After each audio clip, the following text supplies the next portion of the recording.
chance to hear it, so let her tell it. People on the streets say Sabrina speaks. Tune into the show, she will let you know. Tell all your friends and family.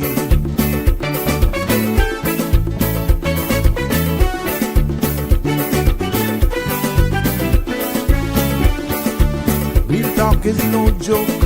You get the news straight up from grassroots and concerns. You hear some people gone. So tell all your friends to tune in to Good evening, Cayman. I'm Sabrina Turner, and welcome to Sabrina Speaks, your daily dose of clarity, truth, and community insights. Every weekday from 5 to 6:30 p.m., we're tackling the issues that affect you, from national headlines to grassroots concerns. Whether you're in traffic or winding down your day, this is your chance to hear it straight and speak your truth. So buckle up, Cayman. We're not holding back. This is the show. We gotta let you know. Now we got to go.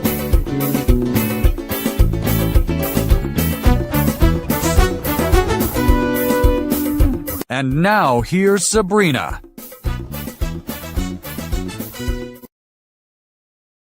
Well, hello. Good afternoon, good morning, good evening, good night, everyone.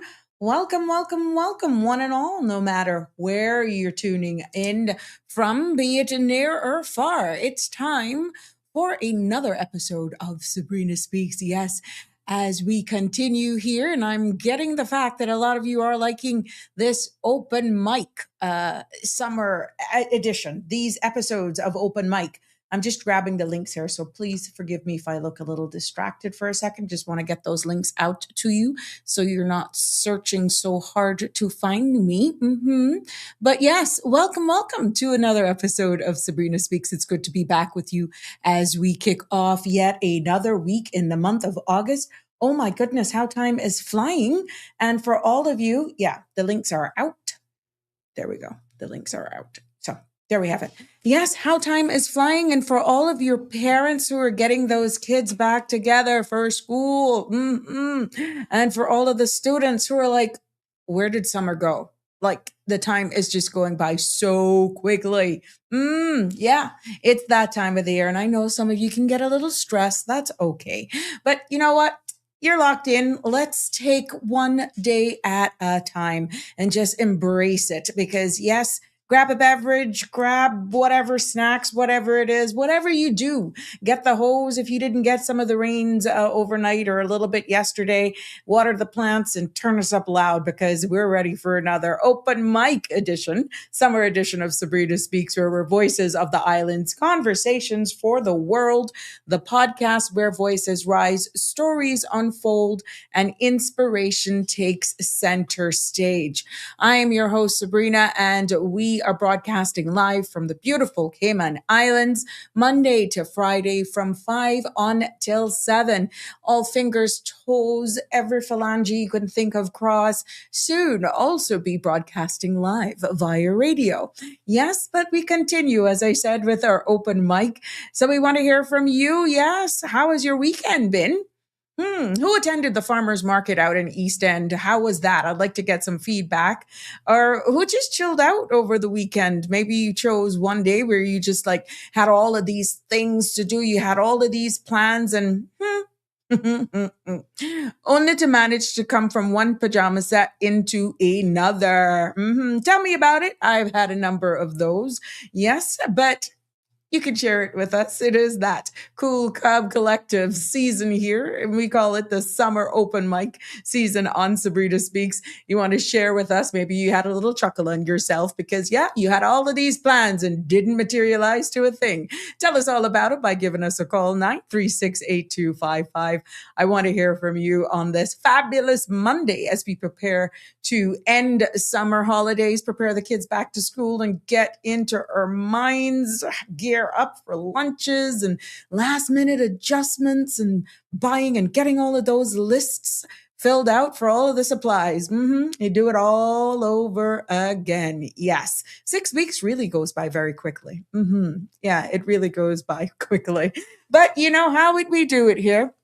Summer edition is, yes, and we're proudly sponsored by Bridgepoint Immigration Consulting, open for business by appointment only, and for all your immigration service navigating, be it permanent residence, Cayman passport, UK passport, you name it. Maybe you just need assistance responding to a deferral or just writing a cover letter. Yes, they are there to assist you. Professional guidance, and the Bridget helps you move confidently into your next chapter.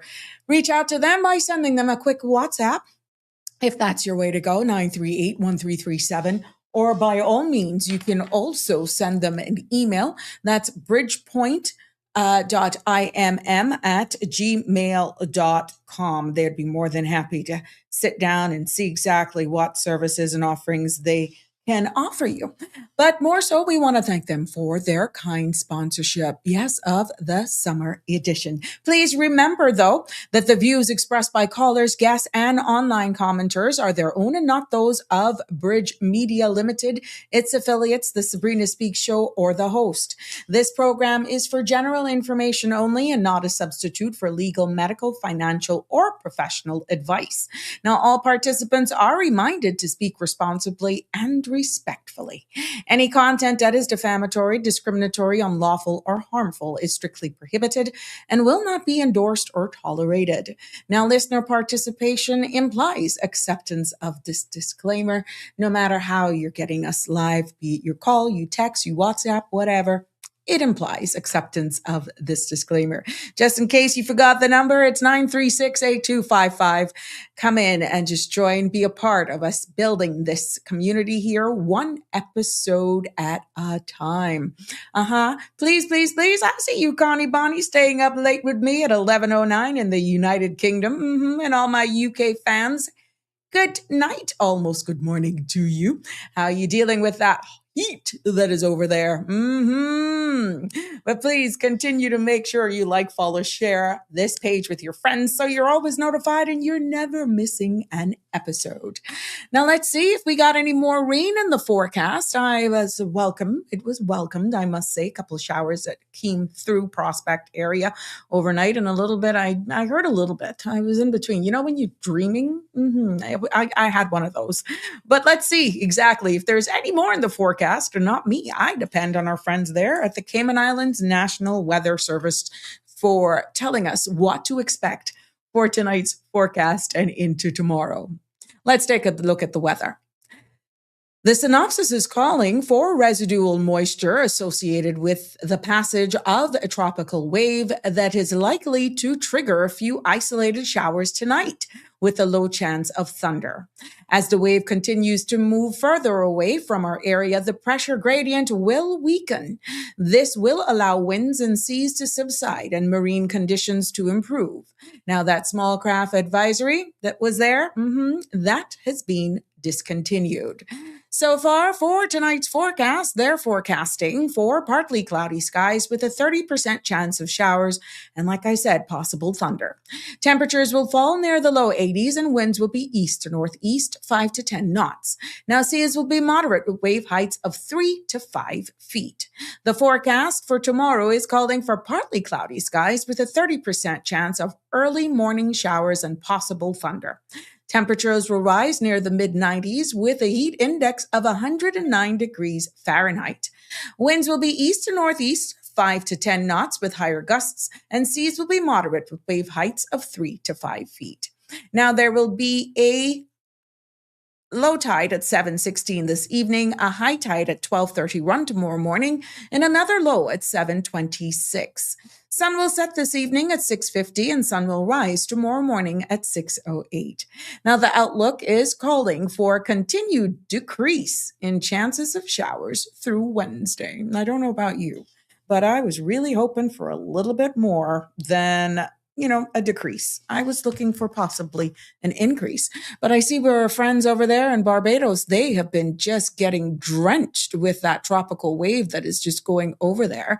And of course, if you've been following the news, even over in Hawaii with Lala, that hurricane that blew through there over the weekend. The images coming out of there with all of the water, because of course that's mountainous terrain. But we got some islands that are just getting drenched and others that are just like on our hands and knees. And yes, with water restrictions, we'll cover that in the regional news segment of Sabrina Speaks, which we're going into right now, starting with local news this evening on the Sabrina Speaks show. On August 13th, Youth, Sports, Culture, and Heritage Minister Isaac Rankin served as a panelist at the World Anti-Doping Agency meeting in Peru, joining a session on government leadership in clean sport. Now, the discussion focused on strengthening national anti-doping programs and the role of governments in protecting fairness and integrity in sports. Now, Minister Rankin joined representatives from WADA and regional anti-doping bodies, underscoring the Cayman Islands' commitment to clean, responsible sport. Two Caymanians have joined Maples and Calder as attorneys at law after completing the firm's Articles of Clerkship program. Now, according to the Cayman Independent, Ryan Clark and Michael McLaughlin Morello have now been admitted to practice in the Cayman Islands. Clark will serve as an associate in the finance team, while McLaughlin Morello joins the corporate team, marking a significant milestone in their legal careers and strengthening Caymanians' representation within the profession. We want to say congratulations out to them, and congratulations. Thank you for that corporate company for taking them on, because we know there have been some reported hardships in securing full-time employment after articles. Congratulations to you both, and we wish you all success from here.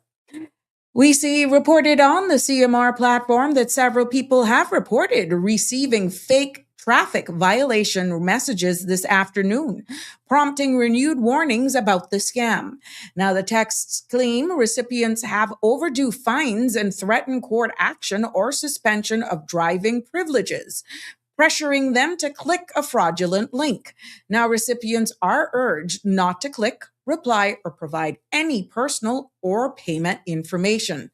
Authorities advise deleting the message immediately and sharing the warning with family and friends, especially those who may not recognize this type of scam.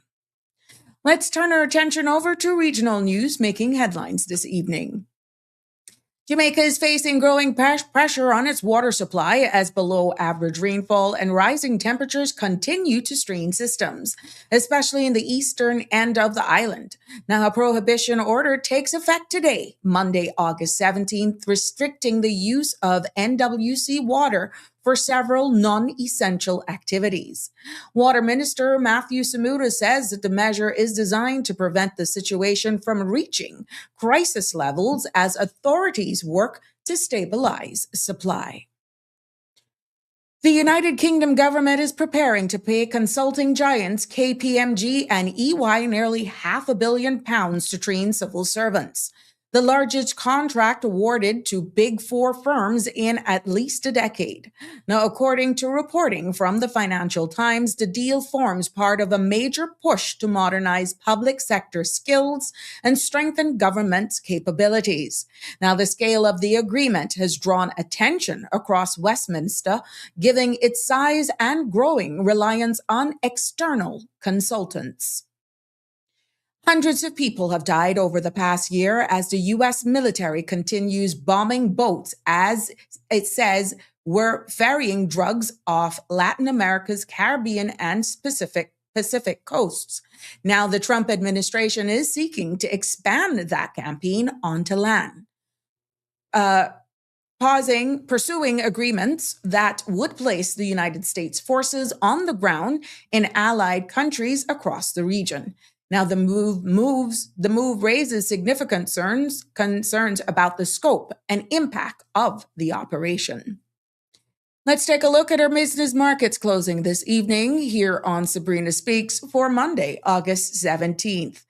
Global markets closed mixed today as investors reacted to rising energy prices and geopolitical uncertainty. Now, Brent crude settled just under $97 a barrel. while WTI hovered near $92, adding pressure across equities. On Wall Street, major indices ended slightly lower, and European markets also softened. Asia trading was more positive, led by gains in China and Japan. Analyst says that elevated oil prices continue to weigh in on sentiment heading into the week. Now that wraps up our news segment and our business segment here for today on Sabrina Speaks. It's good to have you joining us. Welcome, welcome, one and all.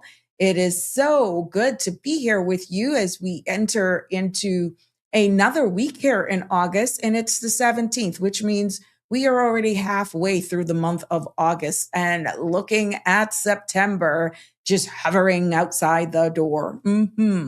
Let's take an opportunity to say and wish happy birthday out to all of those persons who are celebrating birthdays today. Yeah, maybe you're one who celebrated it yesterday, or you were out just enjoying a good brunch with friends and family. Whatever you so choose to do for your birthday, happy birthday from all of us here on the Sabrina Speaks family, and wishing you many, many more. And like those who may be celebrating anniversaries, happy anniversary to you, wedding anniversaries, wishing you many, many more. And God's blessings over you all as well. And you may be celebrating a milestone, like you could be celebrating those two Caymanians who have not only finished their articles, but have landed themselves jobs. Maybe you're one of those young Caymanians that are coming home, turning a new chapter in life, and you're getting ready to go out into the working world, or you're just going off. Empty nesters, those parents whose kids are going off to school. Yeah. Bittersweet, huh? Whatever it is you're celebrating, we celebrate here with you. God's blessings to all of you. And whatever chapter you're embarking on, we wish you nothing but success. But we cannot. I will never, ever miss this out deliberately, intentionally, because there are a number amongst us in our community, because of our communities being so small, that are mourning the loss of a loved one. And I just grabbed this pretty much seconds ago when I was building, and I got to share these two. So please pardon me if I've missed anyone. I do my best to try and cover as much of these as I can. But I did see this, and I want to share with you on this platform to announce the passing of Miss Zena Maureen Rochester, who passed away on Saturday, August 8th. And the service of Thanksgiving will be held at the William Pucci Memorial Church in Northside. That will take place this Saturday, August 22nd at 3 p.m., with interment to follow at the Old Man Bay Cemetery. So our thoughts and prayers go out to Miss Zena. I knew her personally, and I was looking for this, but for some reason it just popped up. It's just so much going on, but yeah. Our thoughts and prayers go out to this family, and so many more that, like I said, is just mourning the loss of her loved one. And also Miss Sharon, Miss Jervis. Yes, we're also, we want to send our sincere condolences out to the Jervis family. She passed away on July 29th.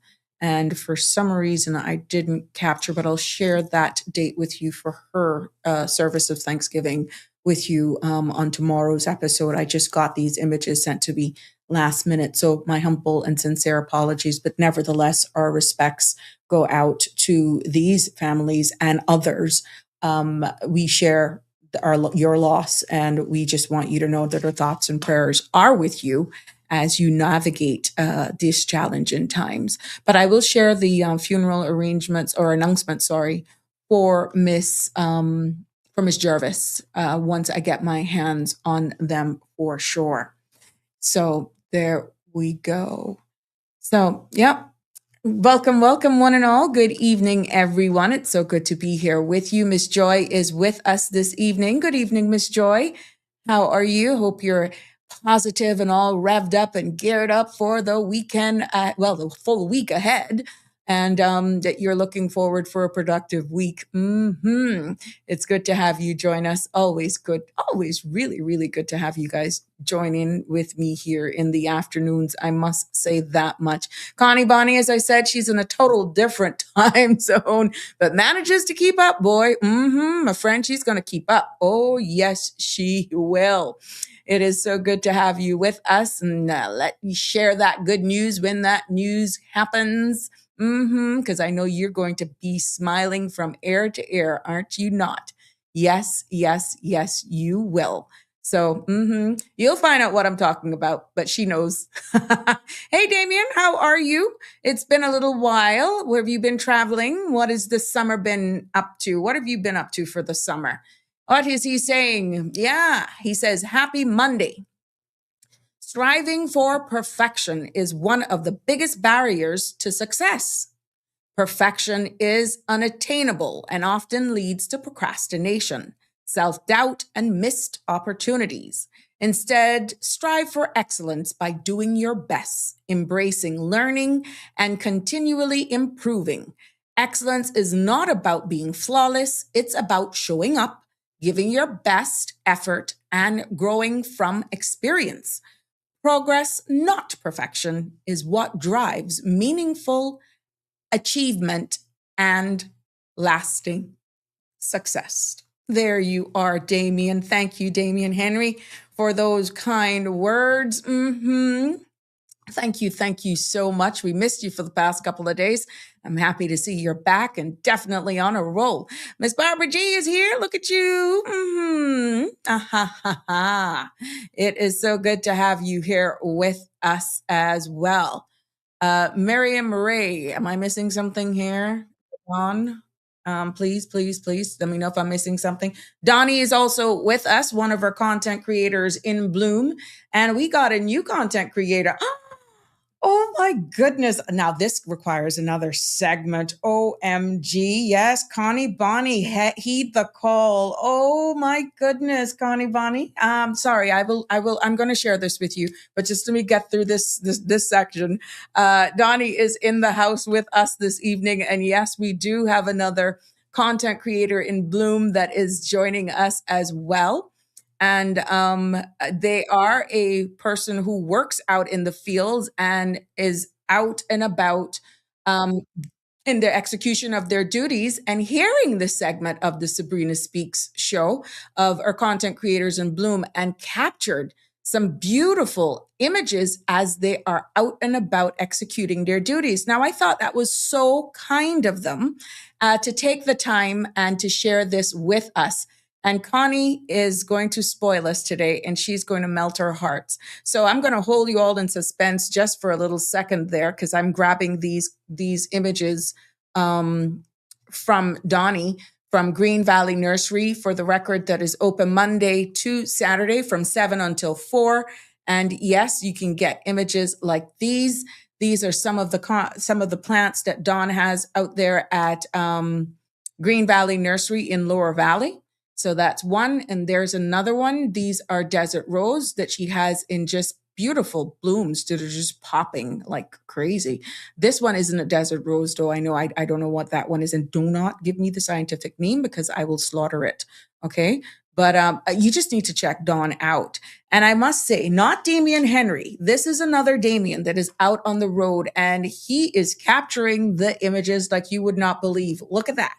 As he's out executing his duties, he says, why not share the love with what I'm seeing from all around here? No green thumb by any stretch of the imagination. But look at these. Look at all of these beauties that he's capturing, and he's sending them. And yeah, these are all from right around here. And it brings a smile to his face. He knows that it'll bring a lot of smiles to you as well. And I just want to thank him for for sharing these beautiful images with us for sure. Now, Connie is in heaven. Connie is away for a month, and she is, yes, in another time zone. But look here, Connie is a grandma. Look at what Connie has been up to. Connie has shared with us this bundle of joy, making her debut. Oh, yes, 5 days old. Now I'm hoping, is it a boy or a girl? You didn't give me the gender. Sorry. Can you give me the gender, Connie? Is it a little boy or a little girl? No. So congratulations to Connie Bonnie sharing with the whole world and on behalf of the Sabrina Speaks, all through the Sabrina Speaks family here.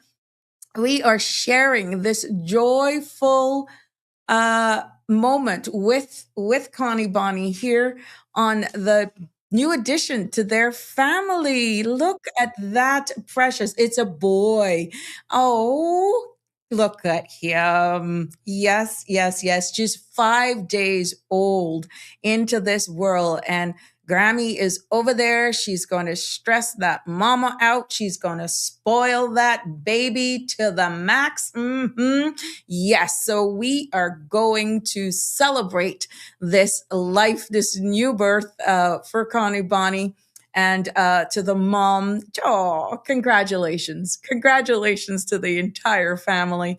And God's blessing on this little bundle of joy. If they could only stay like this, huh?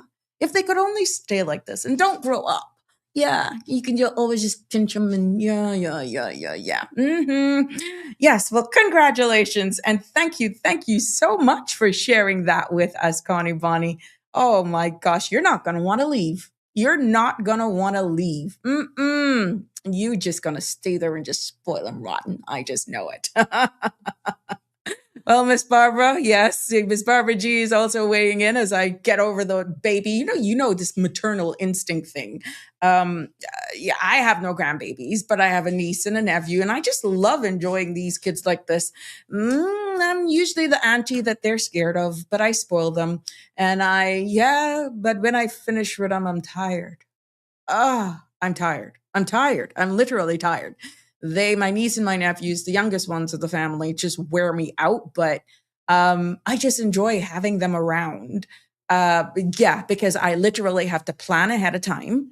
And when they're here spending time, I have to make sure Eric is here because I'm not taking them on by myself. I scared. It's been a while.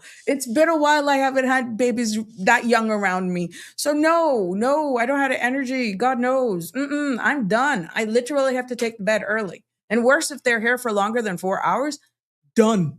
I'm done. I see why they say have these kids when you're young.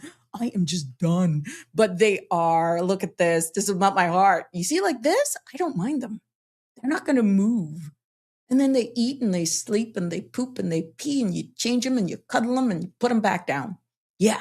You see when they're 1 and they're 2 and they're just discovering, oh, dear Jesus, no, I'm done. That's the part where you're even scared sometimes to ask, how are they? Yeah.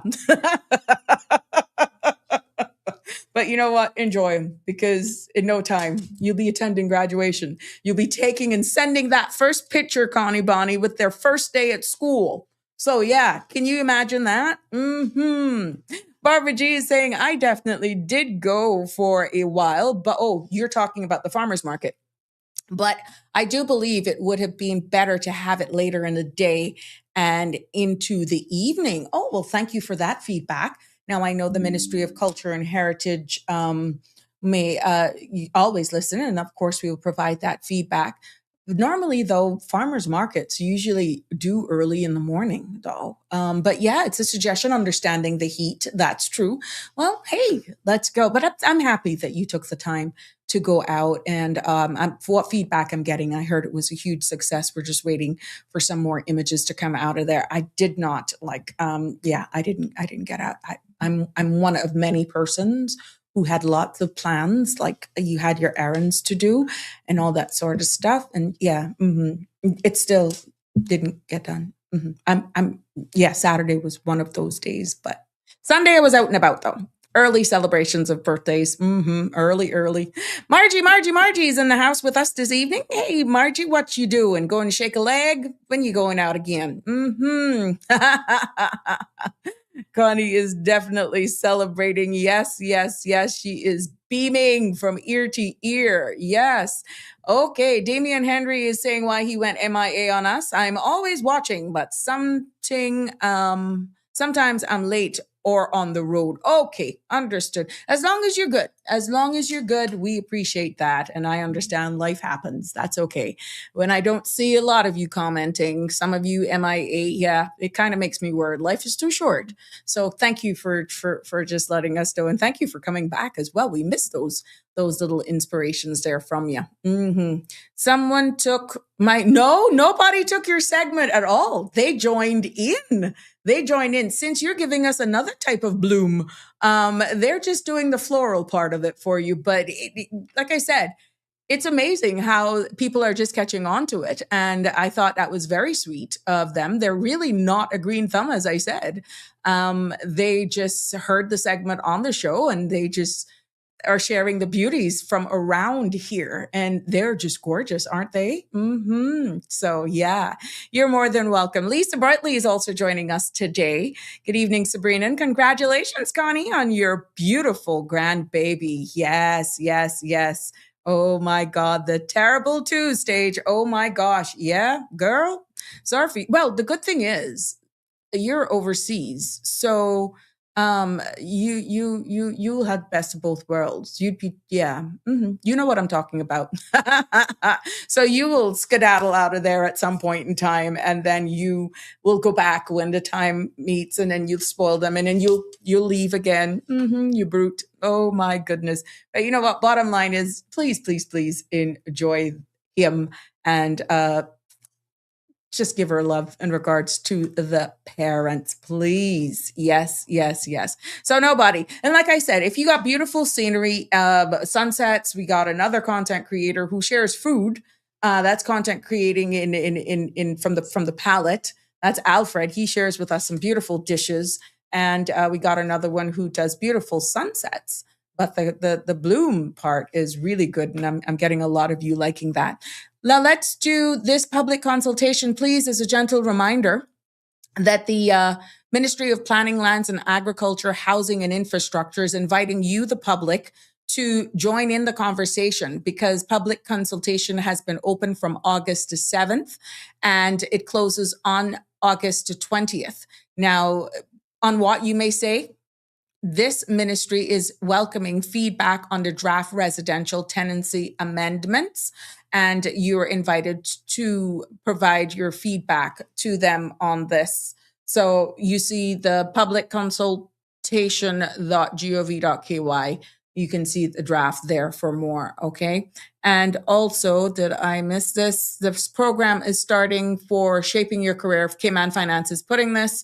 And I want to just make sure that you know that the program is starting in October 26th. So if you want to register to be a part of this graduate training program, that the applicants must be Caymanians and have recently graduated from university or due to graduate in 2026 and seeking entry into the workforce. So you just get this information here and make sure you go ahead and register, okay? Also, government, I know we were talking about parents and kids going back to school.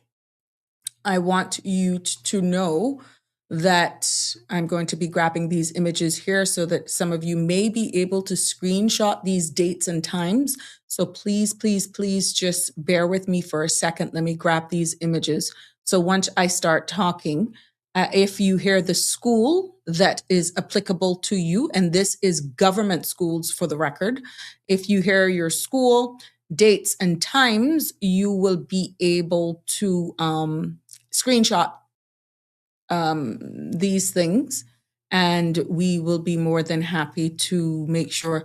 I'm going to be doing it by schools so that you'll have a timeline.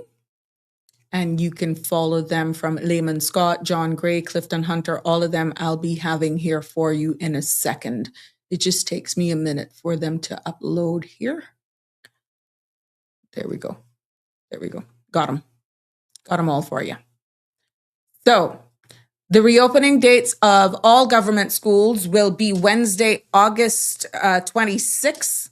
Wednesday, and that's orientation, registration, and other activities for specific groups will be held on dates for each school. Now, I'm going to be breaking those down for you. And when you talk about school orientation, this orientation is mandatory for transfer students. and for those enrolled in government schools for the first time. Now, why it's important is because this session will help students and parents, including guardians, to prepare for a successful transition. We know how that can be when they're moving from one school to the next. They're leaving back friends and that sort of stuff. It can take a mental drain on these kids. So, of course, parents and guardians must attend according to the school requirements for this orientation session. So when you look now on Tuesday, the 25th of August, this is the orientation days now. And remember, orientation is for transfer students and first-time students. That will be on Tuesday, the 25th of August. Creek Spot Bay Primary School from 11 until 12. East End Primary School from 9 to 12. Edna Moyle from 9. They're all 9 to 10:30. Joanna Clark Primary School from 8:30 to 10:30. Lighthouse School from 9 until 10:30. Marie Martin Primary School from 9 to 10:30. Prospect Primary School, this is orientation for transfer students and all new students, 9 to 11. Red Bay Primary, 9:30 to 11. Sir John A. Cumber Primary School from 9 to 10. Theoline McCloy Primary School from 9 to 10:30, and West End Primary School from 11 a.m. to 12 p.m. Orientation. Now, the reopening schedule for Clifton Hunter High School, August 25th from 9 to 11. These are some timelines here. Release of results for year 11 students. You all need to meet in the gymnasium for results and initial consultation. That's taking place from 9 to 11 on August 25th. Also on August 25th from 8 to 1 is the orientation day for newly registered or transfer students, not including year 7 students. So year 7 students do not need to come for this. Okay, from 8 o'clock to 1. The 26th of August from 7:50 to 2:50 in the afternoon, resumption of classes, and all students must attend in full uniform and bring their laptops along with them. And that's the 26th of August. Now, here is the schedule for John Gray High School. Again, orientation day from 8 to noon. On the 26th, from 8 until 2:55. All students must attend in full uniform and bring your laptops with you. Also on the 26th from 9 to 11, there's a release of the exam results for year 11 students, and you all need to meet into the gymnasium for, again, consultation and to receive your results. And Layman E. Scott, that's over there in the back, on August 18th, that is tomorrow, from 9 to 11, for newly registered and transferred students, not including year 7. So year 7s do not need to show up at the Layman E. Scott High School in Cayman Brac tomorrow morning. This is only for newly registered and transfer students, okay? And then on the 25th of August, 25 of August, from 10 until 11:30, there's your orientation, course selection, and registration for dual enrollment and vocational studies students, okay? That's taking place on the 25th. 26th of August at 8 o'clock, year 7 to 11, year 12 vocational studies students must attend in full uniform and bring your laptops. That is on August 26th. So all students over there is for the 26th of August. And also on the 31st of August, the dual enrollment students reports to class at 8 a.m. Now let's see what else we got here. Even Further Education Center, we got opening dates for you as well. And you got your student registration for A to L. All students, including dual entry, must attend on the 26th of August from 8 to 11. That's surnames beginning with A to L. Show up on the 26th of August. And also the 26th of August from 12 to 2, surnames M to Z. Mary, M, to Z, all students, including dual entry, must attend. So A to L from 8 to 11 on the 26th, M to Z from 12 until 2. This is for the Cayman Islands Further Education Center. August 28th from 8 until 3 p.m. is the orientation for students with surnames A to L. And August 31st, 8 to 3 for students with surnames beginning M to Z. So there you have it. Now, for all of the latest on this, you can feel free to visit the education. And now please be reminded that all of this information now is for government schools. And I did my best with sharing the dates and breaking it down. And if you want to learn more, you can contact the child's school for additional information or view the entire thing for yourself. Go to schools.edu.ky. So if you have any additional questions, you can log on there for more information as well. We know how that time of the year can be. It's frustrating, but I see where Cameron was saying something about traffic. Yeah, that is a mental thing in itself. So, yes. Cecil Soler is congratulating you, Connie, on the birth. He says your friend's he's saying my friend's grandbaby is so adorable. I hope you'll soon get some grandchildren and much joy with them. Yeah, in time. Thank you so much for that. In time. My sons, they are just living life. They're traveling the world. They're enjoying their unions. Well, one's going to get married very soon. The other one's already been married, but they're just traveling. They're traveling. They're enjoying life. But thank you. I'll be more than happy. I guess that'll be a public holiday here. I know what happened when my niece and nephew were born. It's like, oh my gosh, they're here. Hello, good evening, y'all. Sabrina, what you did to Danny? You ban him or what? No, I don't ban anybody. No, Danny was not rude. Danny banned himself. He know what he doing. Danny still communicates with me. For whatever reason, he's gone MIA. We respect him, and this platform is always here. You just a troublemaker. That is what you is. Barbara is sending deepest condolences to the families who are mourning the loss of loved ones. And by the way, I was responding to Easton. Yeah, I realized that afterwards. Thank you, Miss Barbara, for clarifying. I realized that. So Cameron is saying, so basically plan for traffic and make travel changes accordingly. Yes, you are quite right, Cameron, because you know how that is. Oh my gosh. And it's going to take people a little while getting into that because for what, six weeks? Maybe a little bit longer, 8 weeks? Because we had the private schools, some of them got out a little earlier, and now some of them are going back. So we're going to see a gradual increase in traffic in the morning as the private schools go back in a little earlier, and then full-fledged when the government schools join all the private schools as well. So yeah, Cameron, thank you for that. You need to make your adjustments. And yeah, Cameron say, wait till cruise ships start piling up again.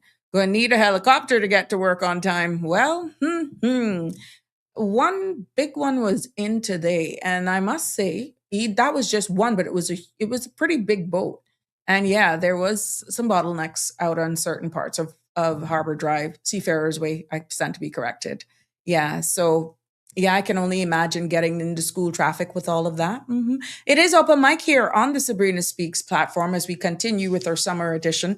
345-936-8255. You can WhatsApp call us. You can call us straight. You can send us WhatsApps as well. I'll keep you anonymous to weigh in. I mean, whatever's on your mind, it's whatever's bugging you. You can weigh in on it.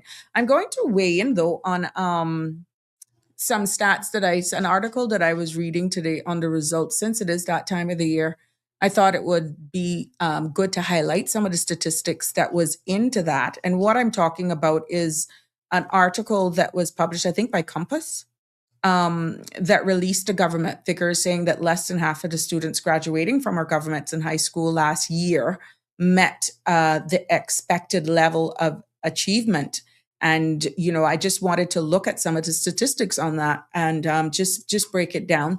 But of course, if there's something else on your mind and you want to call in, you want to discuss it, of course, we'd be more than happy to. The mic is yours. Turn it over. There's something that is more pressing and you want to bring it up here. Marshall, North Carolina Love, is in the house with us this evening. Good evening to you, my sweet. How has it been? Oh, Cameron, leave me alone. No, no, not me. He says, I avoid trouble like the plague. You are something else. Yes. Well, I got some stats that is in that report. You are something else. And I think it's worth mentioning them in this. So, and we could probably even look at it regionally, because when we think things here are bad and you expand the scope of things, you may not, you could see where we're doing pretty good in comparison. And there's some areas that we probably need to brush up with. So, like I said, welcome for all of you just jumping on to the live. This is Sabrina Speaks, broadcasting from the beautiful Cayman Islands here, Monday to Friday from 5 until 7. Got to give you a heads up. I'm leaving a little early tomorrow evening, just about 20 minutes. Yeah. I got an engagement. And tomorrow is Sandra's birthday. Also, it's Eric's birthday. My husband's birthday is tomorrow.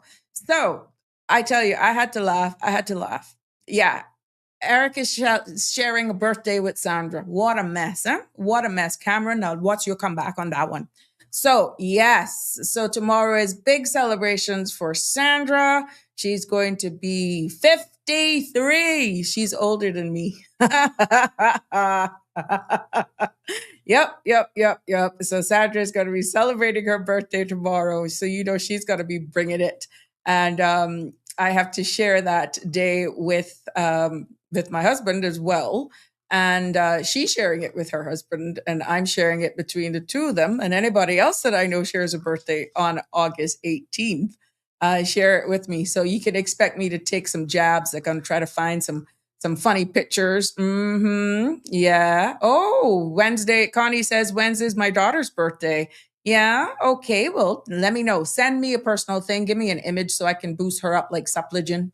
And let's get the love going, because I know the platforms are going to be busy tomorrow. Just sharing the love and appreciation for Sandra for sure. And Eric did very well last year, I must say. It is just amazing. He's out there. Ay, ay, ay. Yeah, here we go. Oh, yeah. Here's going to tell me who's celebrating birthdays. Yes, here we go. Welcome to Sabrina Speaks. You're live. Who we miss out today, my friend? Happy birthday to Miss Sandra, but she not no 53, you're lying on her, she 35. That tomorrow. I know, but I say happy birthday when you come back. My niece birthday today. My niece in Honduras. Okay. Yeah, but she messaged me, so I message her. But she's the age of it. She asked her how old she on being. She said, "Tell me the age of the devil." You know what the age of the devil is? No. And she laughed. She said, 6 of the 6, 6 to 6, 2 sixes. Okay. And I said to her, well, you and my brother, because yesterday was 5 years since my brother been dead, and he would have been 60. He born in 60 July 1st. I didn't know that all of these years, but see the things comes out. And yesterday was 5 years since poor Eldon been dead, and he would have been 66, the 8th of June, if you lived to see it. But he wanted 61. He died in 21. So, and then Friday, Saturday was the same niece, her granddaughter, because when she told me that Leah gonna be 13 at Shelma, I said, Jesus, that little girl just born. I said, boy, these children can grow up. Because I thought she was about like 9 or 10, or maybe the 8. At Shelma 13. I said, Jesus, you see, time can go. Time flies, definitely. Anyway, but like I tell you, the whole heap of, and then the day after, my friend Dina Lewis is with Sandra and your husband, but I don't know how old Dina be, but I know Dina's the 18th too. Okay. Dina Lewis, that's Larry, and John and them sister, Pete Nancy. Okay. Sister, that Yeah. She's tomorrow, the 18th. I tell you, a whole heap of birthdays. Well, I'm noticing a lot of people were celebrating birthdays in August, and it's the other day, Clinton and them had some at from the 12th to the 13th to the 14th. They had 4 people on my thing, because I was the 12th. They had me, Miss Maxine Marshall, and then 2 other people that I didn't know. Then it had other people. Then I tell you, it's a lot of, and then my daughter, the 30th, and then a whole bunch of her friends and different dates. Whatever. But Michelle, Yeah. this is the first time we're talking to you since we boosted you up like supplement on your birthday. And let me Yeah. tell you, you got like over 6,000 views on that reel that I posted, and for all of the love that was pouring in for you. And listen to me, my friend called me and she said, I check your thing status, and she said, tell Sandra she's not more popular than you. She had 369 so far, and all about from California and all about Natara. Say, like my friend used to tell me, Shelly, everybody know you, you know. I said, I want to people know me from all walks of life. So that why I say, I don't care who, because I know it's a lot of people that love me and God love me. So I don't care who wrong, that do love me, because I know. I see what cousin Luke say. He know what he know. So she say, yeah, and then she say, that not all. She said, the night before she went to sleep, Yeah. she checked it out and it went up to 500 and something. I said, and then I'd even joke with her and I tell her, I said, she 369, I got have to buy it. You know me with launching, I stand buy it, believe, and you know the 03 plate I mean, and I'll buy nothing. Oh my I God. win, I said, I'm buying 369 and then I'll buy nothing. Being so stressed out, I better write her health sitting now because I moved my husband Okay. from the physical care again. Now he's like a windmill. But yesterday he had looked so good, my God, poor thing. And he called me today and said he back up in the room 220. So Okay. now I'm going back up there. But I went by Georgia Saturday night and I carried one big breadfruit. I said, I don't know if you want to give Sabrina a piece of this guy here bragging about her yellow heart. But I bet you that Oh wasn't like this. That yes, wasn't the like this brooch. one. Should I tell Yeah. nothing? Should I tell nothing? Because what happened, Sabrina, a lot of people like the yellow heart, but there's different yellow hearts. Yes, they are yellow heart, but some yellow hearts are a hard breadfruit. When it's cold and stuff, it's tough because my friend that cooks got yellow heart. And she bring for me the other day, and even to her had to tell me mine's better than hers because my breadfruit is a soft, moist breadfruit. Don't care how cold that get.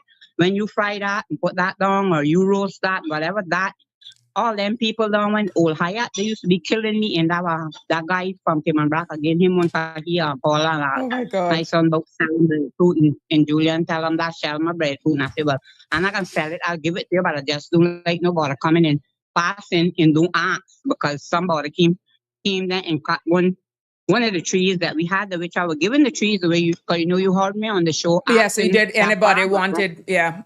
yeah, but nobody needed to get them out. But what happened? The one that was by the window that we concerned about that can go under, they just chop it off, and the root is still there, and that's why I want out because that could damage my foundation. But then we don't Yeah. know who it is, and that not health or wrong health. Like there's people walking around your yard, and you don't know who they are, and then especially by myself some night and thing, and you know. You gotta know who wrong, cause I mean, Cayman not as bad as other places, but it's not what used to be neither. Exactly. Do you That's understand? fair. That's fair. So I don't want nobody looking around it. I don't know who it is. They should have come and asked, but they chop it, and I'm sure that it can catch because some people know how to build back roots and thing, and they just chop it up, and it was tall, it was pretty. And I said to my friend, when I go to bed in the bathroom, I could see from the window, and I asked him if he had take it up, and he said no. I said, well, unless it gone taller. No, you know, right up to the top that I couldn't Right. see it See from it. the window. And then when he checked, he said, "Mommy, somebody chop it off." Oh wow. So, mhm. Yeah, But my dear. people are, I guess when they do see no car, they know that nobody not there. Exactly. Well, yeah, girl, you got almost 6,000 views on yours. So you go, girlfriend. You go, Shelley. People still calling me belated all about from Rotan and Utila and French about Still. Jamaica. My friend, she said Jamaica all about. I still getting and today's the 17th, and I still getting. And mine Yep. from the 12th. There we Still go. getting birthday. So this is what My nephew, this is my nephew, he called me from Port St. Lucie last night, and when you were talking about that rain, yeah, that was a heavy rain, and I was sitting in that was after one. I was sitting in my recliner in the sitting room talking to Miss Lucille England. I sent her some dancing because she be I said me I send her these cats dancing because she said she had a cat princess to the wet today. And she said, "What are you doing?" Because well, that time is morning in England. Then after that, it rained one big downpour, and then it stopped, and then it come back again. Then Bonley called me, and me and her were talking, and I went to my bed till after 2. Oh I'll my be out goodness. my recliner, Oh wow. watching stuff. Yeah. Well, leave me there. But Thank you and all the best again. I'm happy for you. We were able to celebrate with you. And I see something happen in Jamaica. I see this vehicle with all these bullets in it, riddle, and they say it's in Jamaica. I say, Lord, who could put that amount of bullets in a side of a car? And my son said, well, when they, what you call it, that's how they shoot up. Boy, that car, it's a red car, boy, that shoot up. I said, what happened to that car? And I seen something come out about something big going on down there. I don't know Oh, what it is. I don't know I didn't get that. Yeah. Part of bullets. I mean, the only part that not got much bullets is like right up to the door to the glass, but all of the whole side, the door from the front go straight to the back. I said, well, why so much bullet? And I mean, they're big old. And he said, well, damn, I forget what kind of gun he said can do that. I said, well, Lord God, it must be meant to kill whoever won that. And he said, how they shoot something. I don't know what it is, but it's some big thing. Well, there we are. We still have so much to be thankful for in the Cayman Islands, but yeah. Riddled with bullets. And then what I saw, they killed one girl, one pretty girl in Rotan getting bad, Lord God. And they say, but the camera kept some 18-year-old, and she was showing where the news, but it was Rotan habla claro, the Spanish, but they show where they run through, but they say right there have a camera, and they think, but they're looking for the person, one beautiful girl, 18 years old. They're getting bad. The time be good. Cocks and hole. They're getting bad. Somebody was asking for the link where you saw those images, but you saw that on Facebook? I forget them. I was looking because I was saying, I said it wasn't my road, but I was looking on the thing I thought, and I saw the name, but I can't remember now. Okay, no worries. If I find it to my son, I saw it. I didn't know if it is legit. You understand? But I saw it, but it had like, but it wasn't like how sometimes I see stuff from Jamaica, it be saying see something news and stuff, but it had a thing at top with whatever. But I thought that it was a red vehicle kind of. Okay. Well, if I see it, I usually don't report stuff unless it's from trusted sources, like from other one. But sometimes you will have bystanders sharing stuff. You wanna say not to report it? Yeah, no, because somebody was asking if there was a link, so that was the only reason why I'm asking. But I don't see anything. Yeah. Then I said, you look at the car, what is this? And then I seen that they said, well, I'm part of Jamaica. Okay. All right. If I find it, I'll share it. But yeah. Water problem, don't get too much. Correct. That's of the norm. Because my friend always be telling me about that he got catch water and St. Mary. Apparently, they have plenty of trouble with water. So that's not new. There we go. Anyhow, my love, leave me there. Right. Thank you. All the best. Problem with water, too. Water and light. That's a problem in the island. Banacarada. But the light is the main issue. Yeah. Can't get all this stuff. That guy said he drove about $5,000 US dollars worth of seafood strips and lobster and conch and fish and all that because in Banaka because the lake. Okay. So many hours, and then your fridge can't keep up. And they say that them little topoillos and things that people sell, some little bag thing that they make out of milk in the bag. People do them for a living, and they can't even get them because they got to be frozen hard for them to sell them. And they plenty of people suffering because they not got a car up to do it. Trying to get generators. Yep. Anyhow, leave me there, my love. I won't go down in that because they say it'd be too hot. I know it's all dead because I had to run from here. I couldn't take the water because I couldn't go outside for the mosquitoes, and then I couldn't take the heat, so I had to run down for the light and water. So when that they're gonna call me and tell me, then I'll come back. Oh gosh. I didn't want to go leave for Road Bill at that time. He was working Thompson, but he said, you go ahead to my sister and tell me you can get an nervous breakdown. You're trying to come. So I had to go leave him. Oh, wow. All right. Thank you. I'm born with the really. See the good sea breeze. There we go. Now God made. All right. Thank you. All right. All right. Yeah, man. Take care. Yeah, saying look for Bill now. He was so happy yesterday to say he was asking for me, and I could see he was waving me from the glass way when I was putting on my gown. He had him in the ice, but he back upstairs now. And I said, you had missed me, the male nurse that came in there. He said he was asking for you. I said, you had missed me, and he said, yeah, poor thing. Oh. He fighting Sabrina, but I just pray him to God because he won't live. He said he won't live. He don't want to die. He fighting. He fighting. Our thoughts and prayers go out to you, and I'm happy that he's obviously getting getting stronger there from And what you're reporting. my poor friend Zena, Jesus, I can't believe that. Last time I seen her by the farmer market, she went up and talked to him because we were good friends for years from when she had that beautiful saloon by Way Borden. Got a funeral home now, and that and I've been today. Poor old Zena, that hurt my heart. Mm-hmm. Because I got a niece named Zena, and then I think she named Jem too, and my older sister named Jem. So I got two family members that got her name. Yeah. Mm-hmm. There we have it. All Anyway, right. Take care. okay. All Okay, right. bye. Sure. Bye-bye.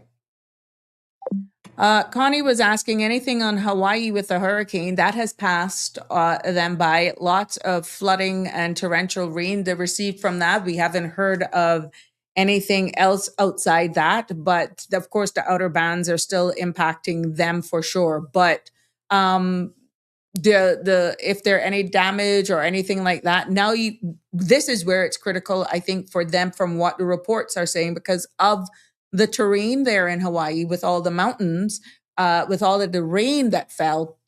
That is where they're worried now, because that is coming down, and they're expecting floods and stuff to happen from that. But it has passed, and the images and news is just coming out now of the aftermath. From yesterday, people were out. You were a lot of down trees and that sort of stuff. And like I said, lots of rushing, raging waters coming off the mountains and hillsides there. So yeah, we will be getting more out of that for sure.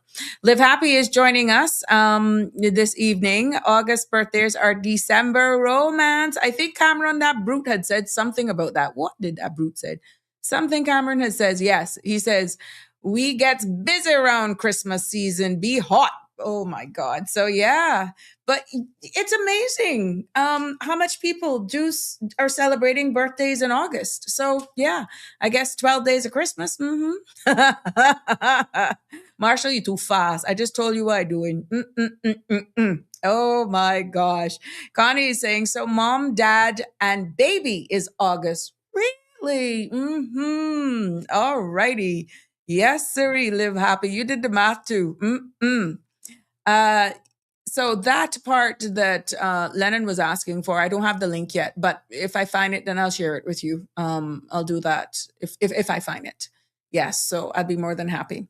Let's go into it. Like I said, the phone lines are open. It is open, Mike. You will see me stopping whatever I'm doing and take the calls like that. And we just love when people call in like that. And with Michelle, but she celebrated her birthday, and OMG, the woman is known around the world, and for all of the love that is shared. And even my aunt and her husband, Elsa May and Herbert, they have gotten over 8,000, I think, 300 views. 8,000, and it continues to climb. So it just goes to show you the traffic that we're having here, and that's only one single post. Oh, my friend, Miss Carol, hey, that was over 12,000 views on that reel that we did for Miss Carol Hay, who was laid to rest this weekend. And yeah, these are just some of the numbers that is going through this platform right here. So yeah, so if you think we're not worldwide, we are. And this is not to boost it up. I'm just trying to show you that when you think we're only isolated here, we are not. We're not. This is something that is worldwide. Miss Carol was known by many around the region, just her and her husband, for what she did. People know, tourists near and far have come across her pepper jelly and all this sort of stuff. So when you relate her passing to what she was known, her brand that she made, there were people from all over the world that have sampled her pepper jelly, and they were commenting on that reel. So, and there's so much other people around the world that have come in contact, I'm quite sure, hearing Michelle on the various platforms, and knowing my aunt and my uncle from Water Authority, and my aunt from Kirk Freeport out there in the perfume store, plus all the school friends that are all over the world. It is amazing how much attention those reels got in the past, I would say, couple days. And it just continues to grow. So let's see what tomorrow will yield with the VIP.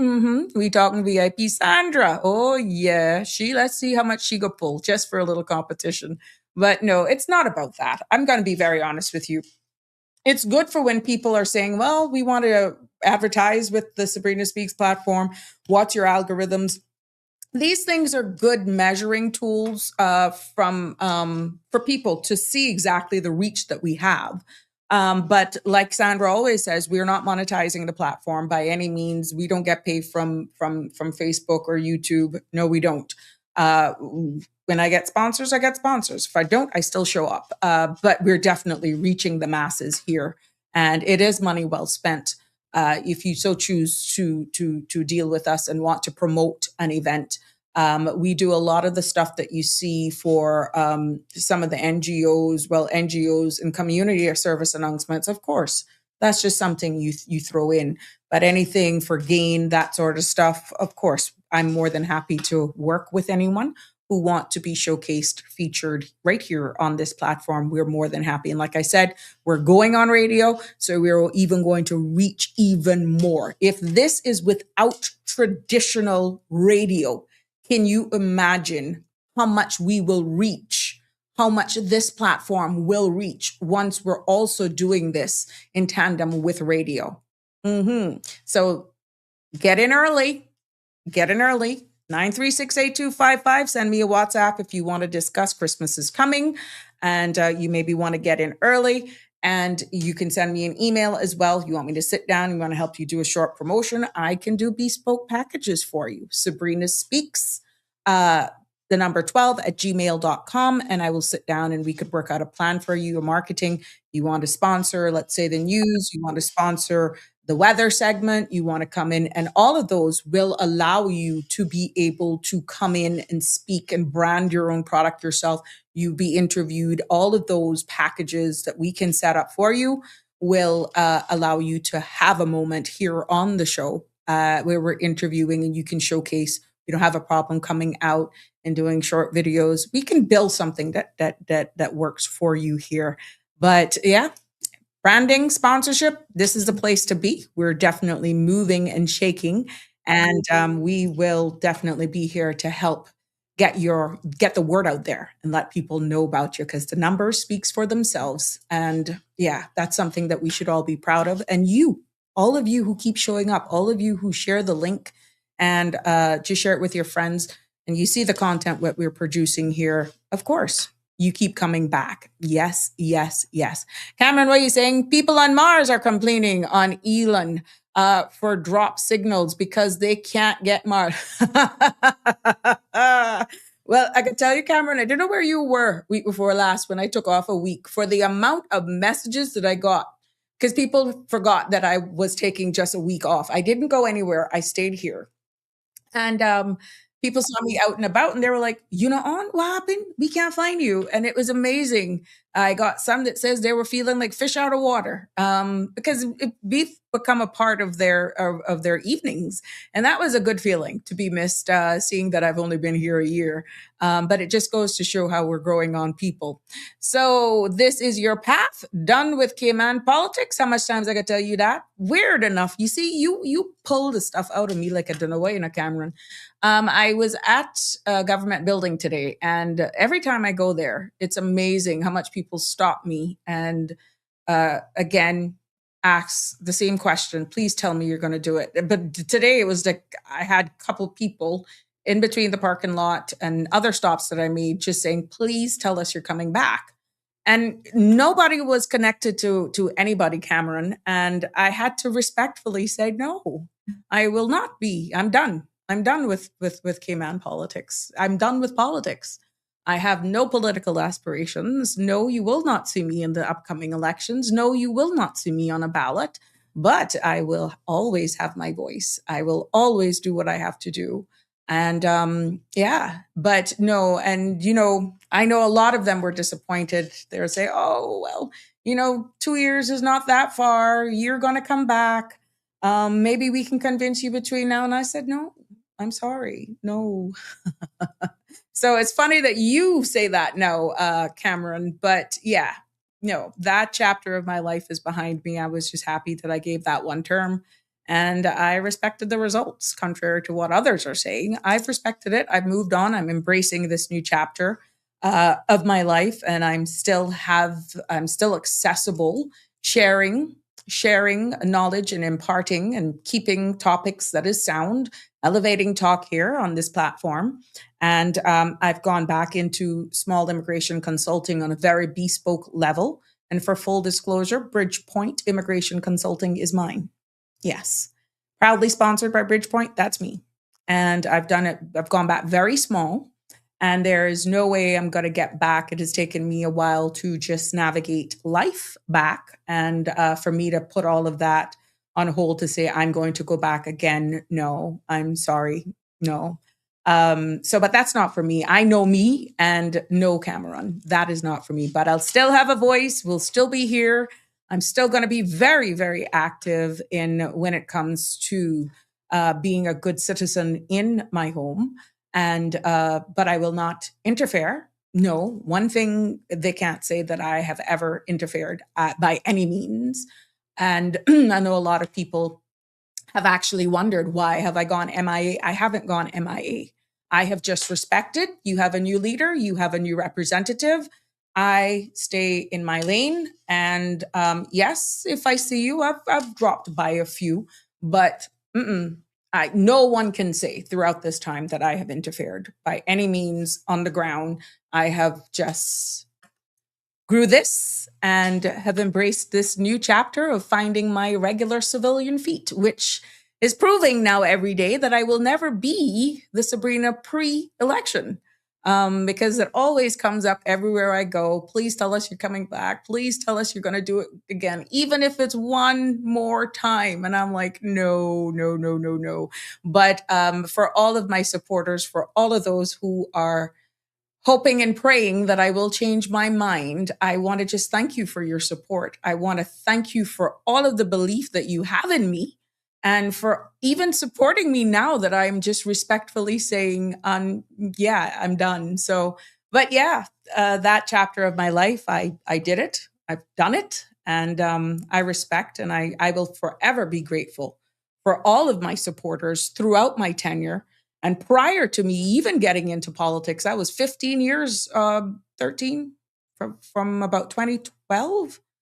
From 2012, I was working in the community. At that time, just being a regular member with I think community policing had just started in Red Bay Prospect those days. And yeah, I had not so long moved in.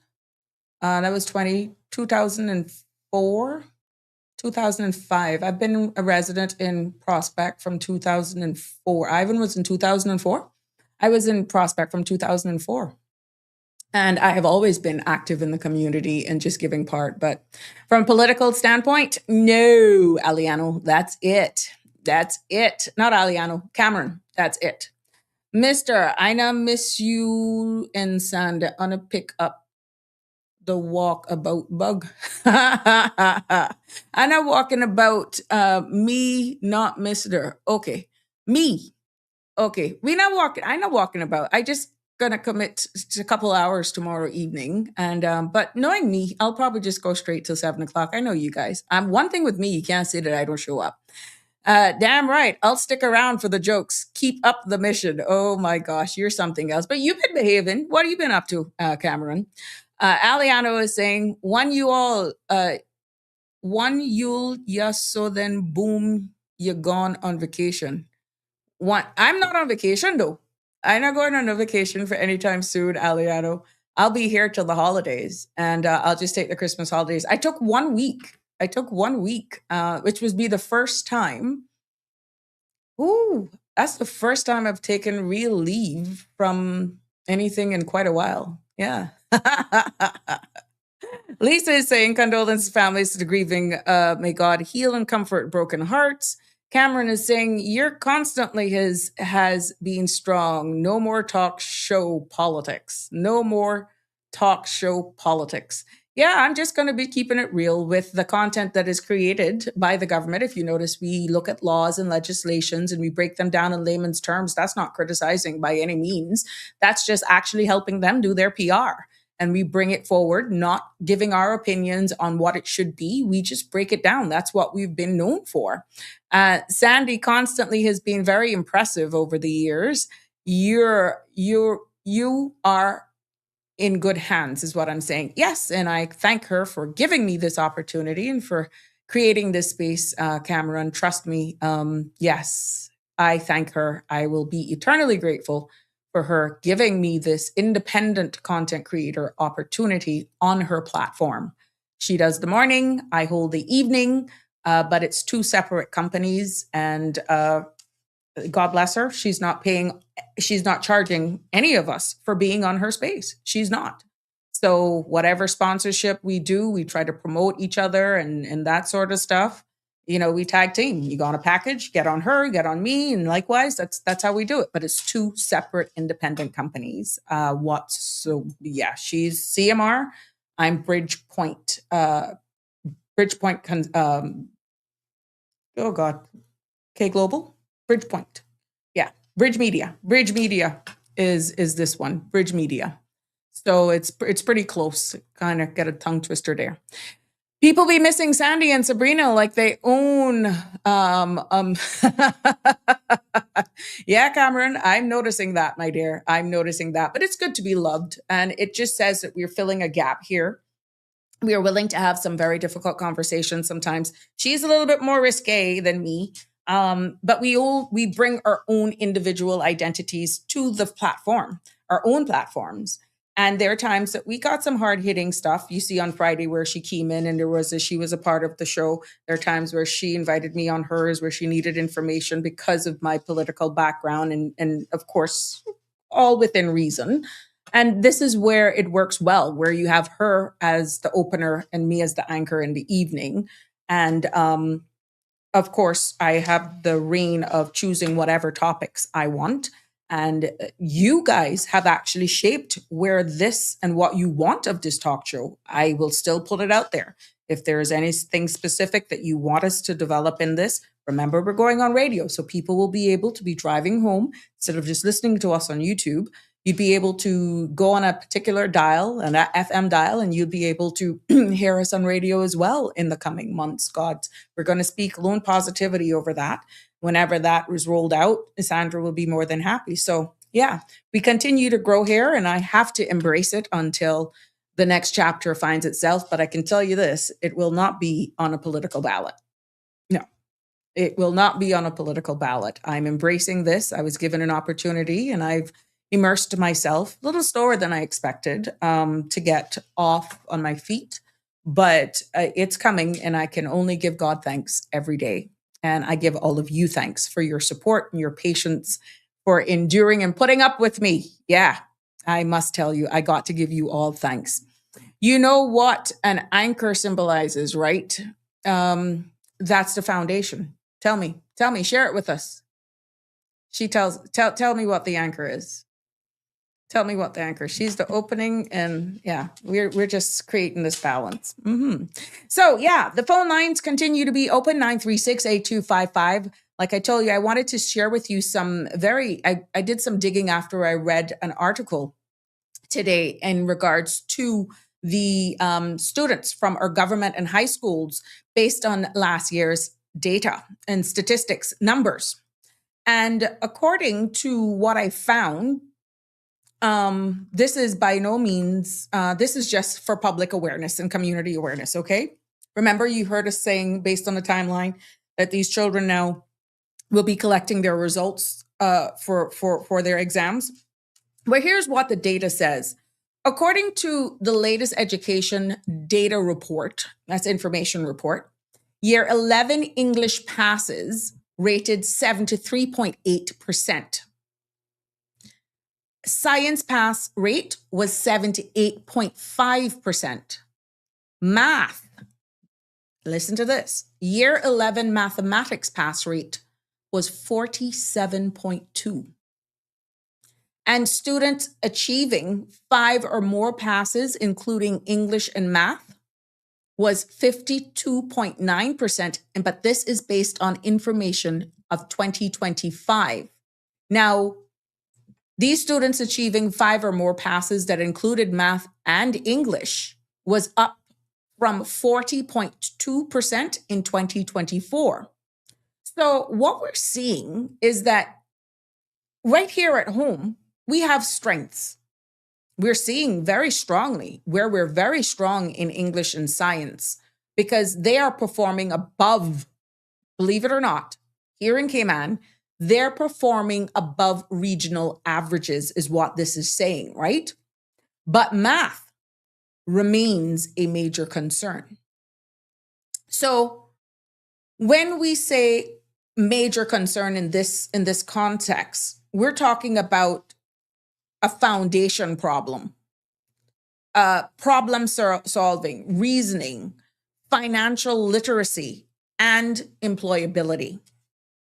When we say math is a major concern, that's where we're looking at, talking about the foundation of problem solving, reasoning, financial literacy, and employability as well. And these numbers matter. They're very important because our children's future matters. And it also matters in our workplace, in our work spaces or workforce. And also, we see where the need for mathematicians, scientists, and all of that sort of stuff. Remember that episode that I did where it gave the statistics of all the WORC jobs postings? Mathematicians was one of the things that we're seeing they were looking for. People in the insurance industry, the financial sector. Remember, if you all were with me?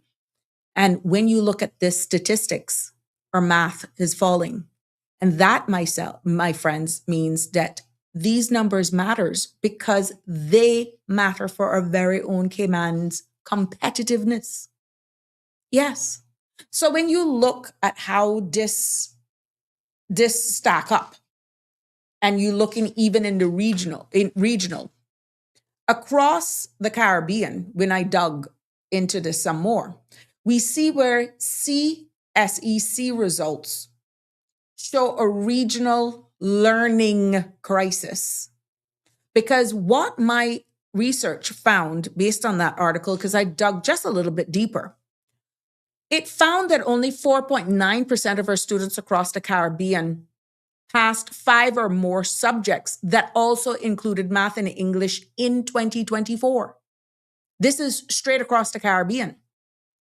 And regionally, Caribbean, listen to this. When you look at it and you widen the lens, put them all together, math pass rate in the region is 36%.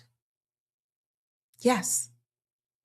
Now, what we're seeing is OEC's countries saw a 5.1 drop. They're also seeing decline in overall performances between 2019 and 23. So it's just not only regional, right? And what we're seeing as well is that English proficiency, the proficiency in English, declined by 8%. LOL, WTH, you know what we're coming out. All of these acronyms that we're using, instead of spelling out YOU when you're WhatsApping or texting someone, you just do the letter U. And that sort of stuff. This is impacting more than likely what's now becoming a norm. But is it right? When you're actually depending on these passes now to get a professional qualification, to get your passes. And what we're also seeing overall in the OECD countries is that math in itself declined by 9.8%. Now, when you compare this, Cayman's math passes rates 47.2% is higher than the regional average. It may seem low here, but regionally, it is still rating at 47.2%. That's higher than the regional average, which is good. But it is still signaling that it is far below what is expected for a high-income jurisdiction. So even though we may be stacking up and looking good on the wider scan of scheme of things, it's going to impact job employability and those high paying jobs.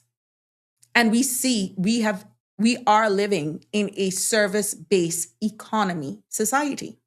And we've seen where financial services is the bedrock of our income. So if we're failing in math, what do you think is going to happen? And it's a balance. Math and English is critical because of the very makeup of how our income and what businesses are actually thriving. Math is a key component. So 47.2% regionally may look good, but in real talk, it needs some serious bolstering. Now let's look at the international benchmarks that we can see here as Cameron weighs in.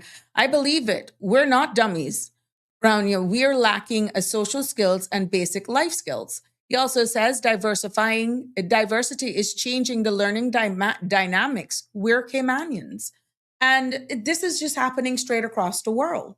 We're seeing children opting now, and you're seeing some of the stories on social media where you got millionaires who are barely 19, barely 21, because they have worked out coding or they are becoming social media influencers that when you look at it, they're going to say, well, look at the millions of followers that I have. Is this a season? Is this a trend that will be here for a while with the influencers? And for those who get in on it and make their millions, make sure you manage it wisely because it may be another trend or something for that's not going to be around for a long time. And you look at them looking at life totally different. You're seeing a lot of the young people even looking at schools totally different because they can get on a smart device, their phones, and they can make some money based on Instagram, TikTok, Snapchat. They got some other platforms out there. And based on their followings and what jurisdictions they're on, some of them can and is capable of making more money than their parents who are working traditional jobs. Now, this is just the reality of where social media competing and traditional institutions are now competing with making sure you can keep those children engaged and making sure that we're not diluting the key fundamentals of education. But let's look at the regional benchmarks. We see in Jamaica in their PISA, that's a PISA of 2022, reading 61st. Okay, 61st. Math was 62nd. And science, 59th. In Trinidad in 2015, reading was, they fell 53rd. Math, 59, and in science, 52. Now, what these results are showing is that Caribbean students straight across, and I've named out Jamaica and Trinidad, what we're seeing is that Caribbean students are lagging 3 to 5 years behind the OECDs, Europe, you're seeing Asian, all of those, Dubai. Yeah. This region, the Western region, we are lagging. And when you look at these ratings, it's low. And what you're seeing now is people coming from that side because the demand is here. The services are here.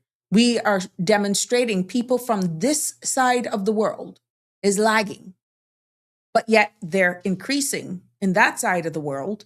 And we are gravitating. We're either outsourcing offices so that its cost of operating a business is cheaper, or we're bringing special skills in here because they have the skill set, the expertise, and the numbers are not lying. And this is just not a Cayman thing. We're looking straight across the region, Jamaica, Trinidad, and even right here. And we see the impacts right here. The data, the information is not lying. So what do we have to do when we're seeing we're not competing just locally amongst ourselves? We're competing with keeping businesses open, because they're paying their fees. It goes into our national GDP and all that sort of stuff. And I noticed there's another article that CMR did on remittance services and how much money goes out of here. We can put that into context. And I aim to bring that up to you tomorrow on tomorrow's episode so we can look at that in a closer. We will do a deep dive into what that statistic means, what it's actually saying as well. And what if the shoe was on the other foot? What if it was us being one of those nationalities going and finding a safe haven into an economy where, or a country where we could do better for ourselves, support our families, and that sort of stuff? What if the shoe was on the other foot? Yeah, you're going to lock in tomorrow for that because I would like your input on that. We can't just beat these people up for taking care of their families at home and sending their monies home. And then the benefits of those countries with all of these remittance services. Yeah. Bottom line is, from all of that, it doesn't impact our local GDP. And that was a huge takeaway, right? So put the shoe on the other foot if it was Caymanians having to go someplace else. Would you feel the same? Would you not do the same? This is not by any means classing any one nationality. We're just going to look at the overall subject matter, just like how we're looking at the results here, and then widening the scope as to how we match up regionally, internationally, comparison to the OECDs, and what it actually bringing it round for what it means for job security and opportunities here if we don't look and use this data to help the next generation, our future. Because bottom line, as I said, this is showing where straight across the region we are behind. Caribbean region is behind when compared to the OECDs. So Cayman is not alone in this conversation. Cayman is not failing uniquely. Cayman is a part of a regional problem. What is manageable, though, is our share size. Our aptitude towards making the necessary corrections, funding it adequately, making sure that we get the right teachers, and of course, parental involvement is a huge, huge, huge part of the results as well. But again, all the noise around, you're competing with social media, you're competing with the changing world of how the next generation even looks at education. I have some that are saying straight up, they're not really inclined in going for college. They would prefer to, and this is just general conversation, not prompt, they're going to run their own business. They're going to do this, they're going to do that. And it is heavily influenced by a lot of these social media influencers that are, in many cases, their very same age or not too much older. And they're seeing the lifestyle. They're seeing the income that they're capable of making. Now, that is a serious issue if every or the majority of a particular age group only look at one or two who has maximized their social media influencing and have become wealthy people from it. Now, if that is setting the norm for everyone, then Houston, we have a problem. And we're going to have a wider discussion on that. But it is not as easy as people think. Yes. Bottom line is our size. We definitely have the resources. We have the stability. And we have the capacity that many other small island jurisdiction states do not have, which means we should be performing better. It's not that we're not funding it. It's not like we don't have a lot of free stuff that we're giving. Yeah, we do. It is. We can turn that around, but it's going to take everybody's attention. It's going to have to take from the students, the parents, the societies, governments. And I know right now, based on what I'm seeing, we can't say that it's not adequately funded. So who and how do we get the results? It boils down to what's happening in the institutions, how the subject matters are delivered, and the mindset, the attitude and the aptitude of the children. Yeah. Yes. Because we're seeing another thing that we're noticing as well, which is serious of concern across the region. Let's talk about being absent from school. Oh, they ain't doing nothing anyhow. It's almost summer and we just got to show up, but nothing going on. Hold on. I don't have to go to first day of school. Why should I be there for the first day of school? And ain't could be nothing going on anyhow. It's not like I'm not talking to my friends. I spoke to them all during summer vacation, and some of you were lucky enough to really have meet up with some of your friends during the holidays. Why am I going to waste my time to go to school on the first day? No, I'm not going to go for the first day. They're not going to settle down until 2-3 days. Well, who are you to make that type of suggestion as a child still going to school? And what's happening across the region is that there is a trend. It is noticeable that absenteeism is skyrocketing. It has skyrocketed since when? The pandemic. Yes. Children not wanting to go to school, just falling absent and not showing up or come and leave, or there's not that buy-in to making sure we go to school every day. That is skyrocketing. And right here is no exception as well. When students are not being consistent in school and they cannot consistently achieve, they're missing out. And what we're seeing with this absenteeism that is skyrocketing, not only here, but in the Caribbean, teachers are reporting that they are seeing lower engagement, meaning the kids are not participating. It's like they're zoomed out. They're just not locked in. They're seeing shorter attention spans as well. They're seeing higher distraction levels, whether or not they have a smart device in their hands or not. It's just like they're just overstimulated and they're not focusing in the classroom, many a times causing serious disruptions to those who actually have a different attitude. And teachers are also reporting here and regionally more difficulty maintaining classroom focus as a whole. So attendance is not just a number. Present, thank the Lord, here, aya, yo, however it is you do it, it's not just a number. It's a predicator, meaning it's a warning sign. It's a reflection of the children, the household, just overall being motivated, home life, and mental health. That's what it's signaling. And if attendance is continuously dropping or not that buy-in, guess what will drop to? Achievement. If that continues to be the reality, my friends, guess what? Not much is going to be achieved.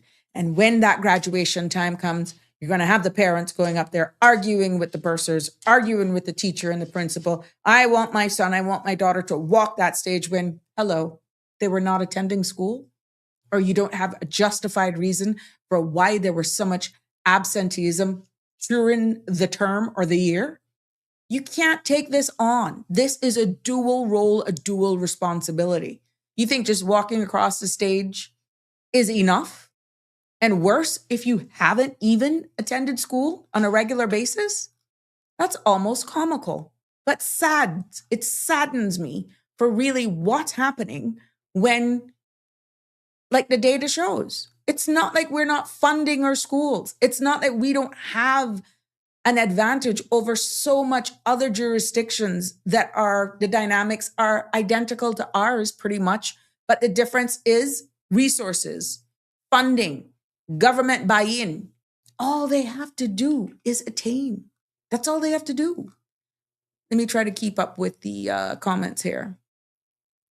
Hey, Andrew, blessed Monday, Sabrina in Cayman Islands. Cameron saying merits or popularity. Which one? Dayats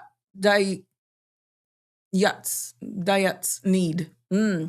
Cameron says the real keepers of knowledge can't break into education industry. Yes, industry. Knowledge and education has turned into a business model. And he also was, we going to keep the money here as a question mark. Talking, Ross, about vehicle driver's license riffraff after we already paid for the infrastructure. These are comments that I'm just making sure I don't miss out here. That's why real estate market is under attack, is what he's saying. And this is based on, I'm quite sure, what some of the data that I was sharing.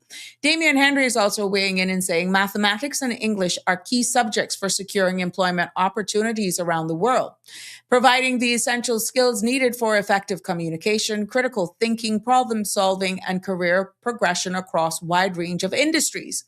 However, education needs to move beyond traditional approaches and embrace innovative methods that engage learners, meet demands of a changing workforce, and enhance the relevance and appeal of these vital subjects. Quite right. Andrew is also weighing in on this topic today, and he says, the thing is, young people face the challenge of trying to enter the job market after parents invest 4 years of thousands of dollars, and the market is limited, especially in Cayman Islands, unless an accountant, lawyer, or financial corporate community. Well, the opportunities need to present itself, and we're hearing that when they come back from school, they're struggling with just trying to get jobs. This is why I deliberately did that article for the 2 young Caymanians that have completed their articles and have now landed full-time jobs. I was so proud of them because that was a huge problem where you were good enough to do your articles, but then when your articles were over, you were struggling. Caymanians, lawyers, were struggling to find a job. So I congratulate them. Good evening, caller. You're live on Sabrina Speaks. What's on your mind? Hello. Good evening, Sabrina. Good evening.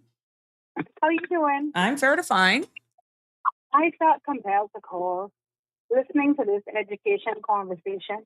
Mm-hmm. And I'm gonna say a couple of things, but I'm gonna say my favorite line. If there are 10 children in the class and one is failing, he is a fool. If there are 10 children in the class and 9 are failing, the teacher is a fool. I don't want us to go down the rabbit hole of what the rest of the world is doing, because we are not generally, in terms of employment opportunities, we are generally not competing with our regional neighbors. We're competing with people miles and miles and countries away, right? I just feel like this conversation is not from Europe, not what you're saying. You're producing fact, absolute fact, but it's like almost an excuse for mediocrity. I was actually just having the same conversation with a young person. But for the record, just to make it straight, I wasn't given an excuse. I'm just making sure I make it clear. I'm just trying to do what's happening regional, OECD, and then bring it back. Because if you had listened earlier, I did say the 47.2%, we got a lot of work to do. Absolutely. And not only do we have a lot of work to do, look at how much money is spent on the Cayman Islands education system versus our regional neighbors. I think Guyana is one of the top producing CSEC and CXC countries in the region, right? I think Jamaica ranks pretty close to them, but Guyana. But even, let's use Jamaica and think about the amount of money that we put into our education system for the results that we are getting versus places like Jamaica who may be operating with less than us. Yes, you have your Excalibur, your Excelsior, your Upper St. Andrews children, your all of the wonderful schools over there, right? But again, what we spend on education for this little 22 by 7 square mile little rock, we could educate a couple of countries, right? But I was having a conversation with a young person, and they said to me, why would I want to pursue education here in Cayman when I already see that even in pursuing that education to the highest degree that I'd been told, I still don't get an opportunity. That was the one thing that they said. And they were also listening in when you said, you know, you have Caymanians pursuing articles and the like. And the response to that was, yes, they get an opportunity, a foot in the door, but a foot in the door is almost a mandatory requirement. Articles are reserved specifically for Caymanians. If that requirement were not there, would we have any Caymanians in the firm? That's the first question. Secondly, even Caymanians who make it, who actually get their foot in the door, how often is there a path for them for partnership or eventually, the partnership? How long does it even take them to move from associate to a senior associate on the partner? How long is that? Is there a career path mapped out for them? We see things, and it's just not in the legal career, in the accounting field as well, where Caymanians are given opportunities out of obligation, not out of genuine, this person deserves an opportunity. This person has performed well. I think the minister said that we are short 700 plus accountants. What are we doing about that? What are we doing about that? Right? And you just read statistics that said we are performing poorest in math. Yeah. I don't care what the rest of the jurisdiction is doing. I live right here. I contribute to that education budget. What are we going to do about it? We can't continue to change the system to meet the children. So we got to bring the system. We got to look at it different, right? Is it a lack of motivation? Is it a lack of, well, I got to tell you my theory. It's the freeness. I can be honest. It's the freeness. It's the freeness. They don't have no appreciation for the fact that it's too easy. You think the environment is too easy? You don't. There's no need to be hungry. There's no need, because I remember I was speaking with a gentleman from Jamaica with the Academy Sports Club, and that hunger to get out of Jamaica, you either in the arts or music. You understand what I'm saying? 100%. Yeah, it's because you got to fight for it. You got to be hungry. So they put their all, the discipline in the football, 2 times a day practicing, but they're also a sponsored club. So their module over there is different. But we don't have that type of environment that it has that hunger. Right. We have a sense of entitlement, and we've never been hungry enough. We've not been hungry that part enough. more. We've never been hungry enough. Not this sense of entitlement. But it's a hybrid, but more so the hunger. We have never been hungry enough. I want to introduce my protege. She is down in the back here banging on about what she thinks is wrong. So I will, if you would give her 2 minutes. Of course. I just think it happens to be the fact that even poor families here are likely to take vacations. There is a hunger, but it's not nearly as strong as other places who can't get out of their town, can't get out of their country. There's a hunger because we're okay as a country. Like, even lower class people, they can still have nice things. They can still have a good life. It may not be the best life, but it's still a good life. There's no drive to want for more because we've made ourselves content with what we have, because we have been raised to be content with what we have and not want more, because why would you ever want to leave Cayman? Yeah. Oh, wow. Well said. Thank you. And we don't really foster competition much anymore. I mean, as an athlete myself, I think that sports here, well, I can't talk about back in the olden days because that was in my time. But the way my mother raves about it, sports in Cayman used to be a lot more. And I think that the drive that used to be there isn't there anymore. Like, we have amazing athletes on island, yes, but I think it's more about the infrastructure we have in place for those athletes to succeed is not really as strong as it used to be. You think okay, before I go into any specific thing about athletes, generally, your age group, what do you think is needing then to get back that hunger, to get that drive? Because you made a very valid point. You said that some of the even lower income households right now, they have learned to settle, because when you look at them being lower income or the poorer class here in the Cayman Islands, that's still considered high class in some jurisdiction. Overall, what do you think would be the change then for getting more young persons interested in understanding the key foundation and the importance of taking education, getting an education serious, coming from yourself? You may understand it. Where are we? Your mom, my generation, I'm 50, I'm 52. Where are we gotten it wrong? What do you think we need to do? I think that we need to put something in place that shows that there are consequences to not wanting more, like not taking advantage of opportunities. I mean, we as a country put out so many opportunities in education, and they're not taken advantage of simply because we don't care. And I think that one way to help with that is charging for it, like charging something so that families start to take it more seriously. If you're receiving something for free, I doubt you're going to value it nearly as much. And I'm not saying that everyone needs to be charged outrageously. Understood. I'm saying there needs to be something to make it worth more. I've been in private school my whole life, and like not even to say that as I'm a private school kid, da, da, da, da. I'm saying I've learned the value of education because I've had to pay for it my whole life. And I have ambition to move forward, because if I spent all this money on education, why would I waste it to do nothing, to be content with my life when I could have more if I work hard for more? Well, that definitely is a different environment, and kudos to you for being able to come from a household who put that emphasis on it. Not to say that the private school environment doesn't have their own challenges, because definitely. Yeah, you see, they have their own challenges, and some of them, they're just going to school because they have to, because of age.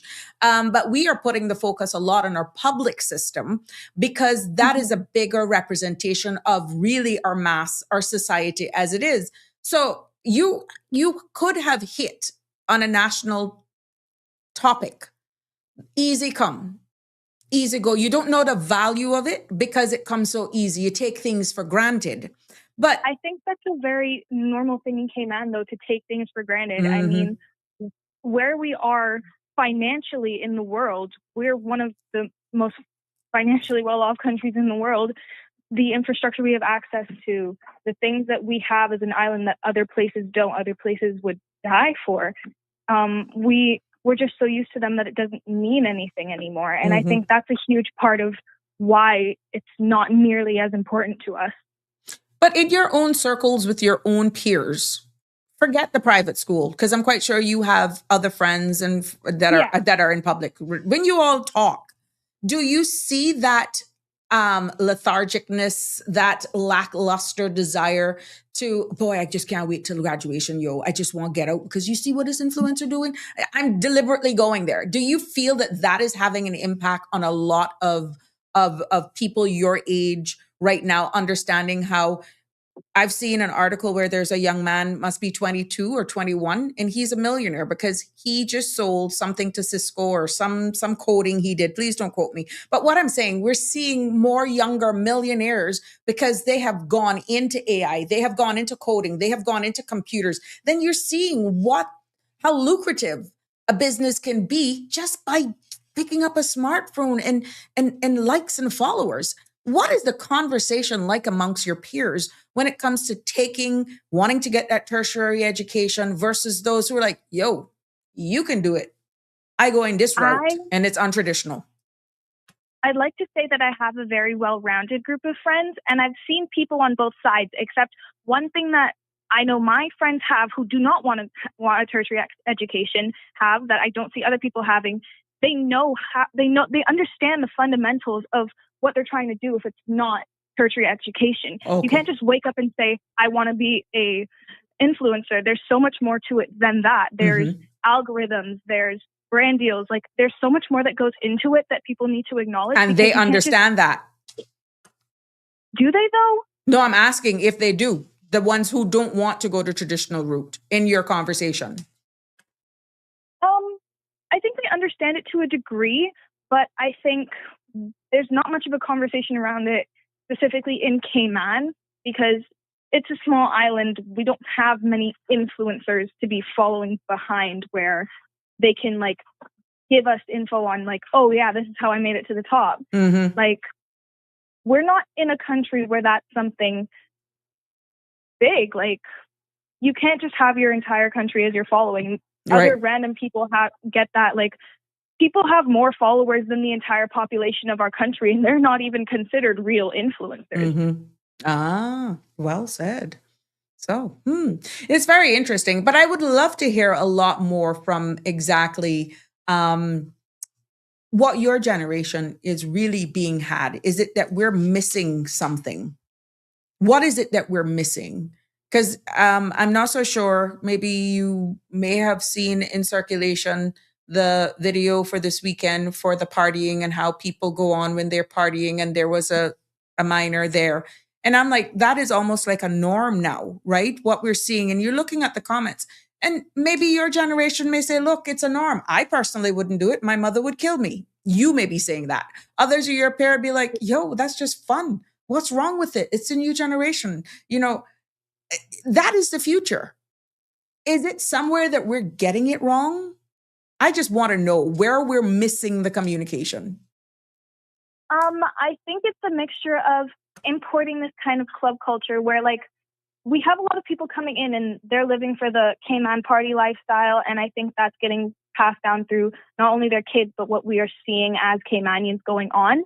And then it's like, oh, well, I see literally everyone going out to party. I want to go out to party.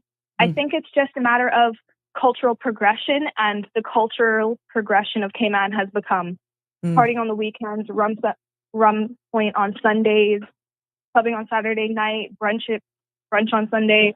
It's just become a larger culture that makes it look as though there's nothing else to do. Mm-hmm. And I also think that because of that, no one really wants to be spending their lives growing their education, because why would they when they can go out and party? Just like make enough to live in an apartment and afford their party lifestyle. At what point you wonder when it's going to click, because you can't be partying all of your life. Kind of makes you wonder, doesn't it? It either doesn't click, or they reach a point where they're working a dead-end job complaining about how they don't have any money to do anything, and not really realizing that it's an issue of their own creating. And yes, we do have an issue with Caymanians getting into the workforce, but also we're not really trying anymore. Like, some people are trying. I'm not going to like say that no one's trying. I'm saying that some people just have accepted it, moved on. And I think that's what I'm hearing from a lot of people I know that don't want to go into something more. They'd rather just work enough to get by. Yeah, enough to get by, enough to live a little less than comfortable, but enough to live. Fake it till you, darling, I have to give you an honor, and this is an honorary kaboom for everything you've contributed here. Kaboom! Oh, wow, I'm honored. Yes, you are. You're well-rounded. You're well-spoken. Congratulations to you. I love hearing your perspective because I feel that this segment of our society is not being heard enough, candidly, impromptu. And I'm so happy that you weighed in on this because, like I said, I was just trying to paint a big picture using the local statistics, comparing it with the OECDs, comparing it to the Caribbean, but still saying, look, Cayman, for the way our economy is, for the amount of money, bottom line is, yes, we can do and we should be doing so much better. But when you give me hope, because hearing like you, I'm hoping we can get even more serious input to hear your views, because what will the future look like? What would you want to see the future Cayman look like? What culture would you love? I would love to see the future Cayman to be full of Caymanian people at the top.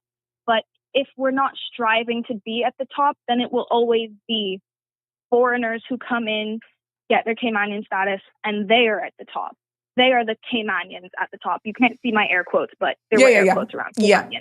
But then we've admitted, darling, that we are a growing, a generation where our numbers, our Caymanian, Indigenous, generational, is not fast enough to keep up with the demand. Your generation, you're going to almost be fighting that much more harder because there's just not enough for the service-based economy that we have. Definitely, I agree. So okay, let's say you're the next big five founder of a company, right? Example. Mm-hmm. For the economy, service-based economy that we have here now, you're going to need people for you to continue to grow. If we're not educating them fast enough, you could be blocked from growing your business and you're still a Caymanian at the top. What do? It's creating that balance. 936-8255. I see someone, Johan is asking for the dial-in number. So what would you see for Cayman in the future? What would you want?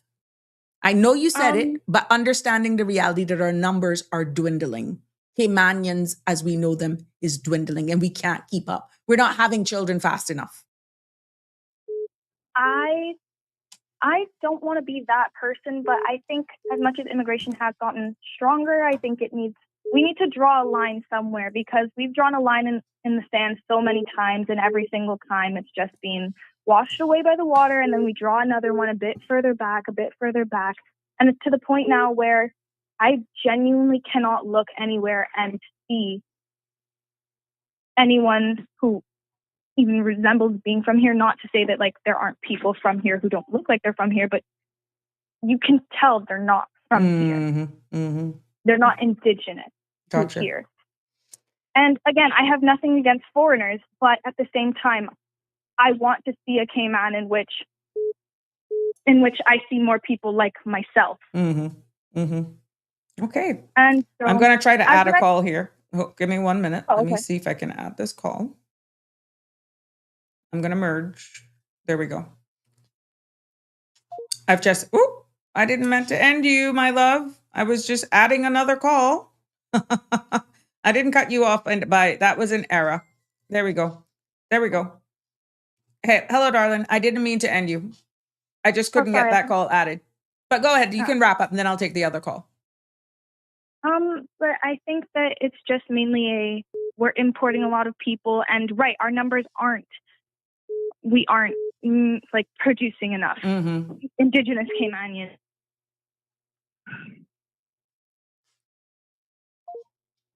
I keep cutting that person off. Hey, sorry.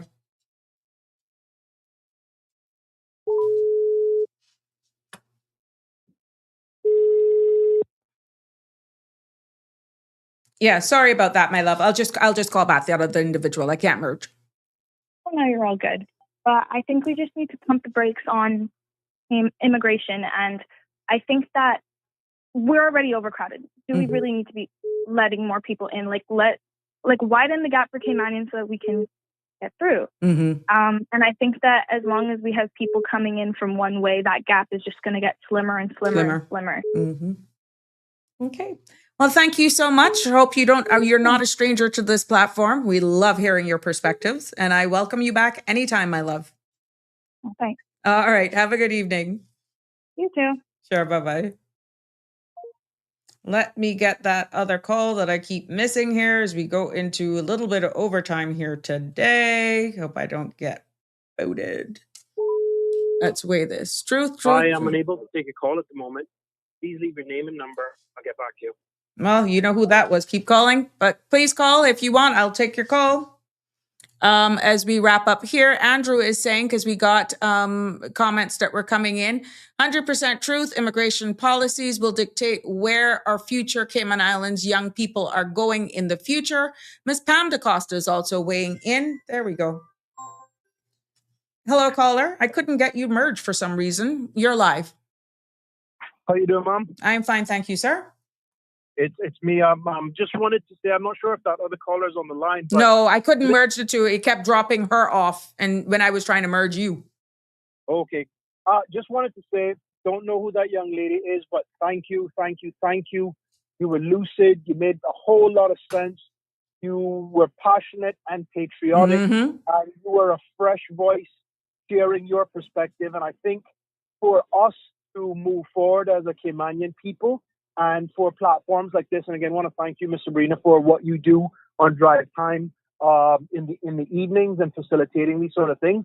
But that caller was absolutely brilliant, and I would encourage her friends and people like that Correct. that are patriotic, that want more and better for us to participate in these sort of debates and discussions, because she offers a perspective that is, one, refreshing.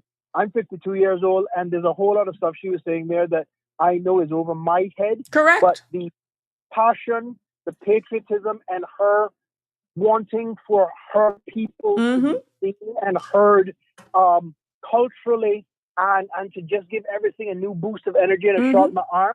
It makes no sense to have all of that ability between your ears, and then you keep those thoughts to yourself. Correct. Because people like the Sabrina, like me, and again, don't know her from a bucket of paint, happy to hear that there are young Caymanians like that are energized and enthused and want better, because it's not easy when you share your public views on anything.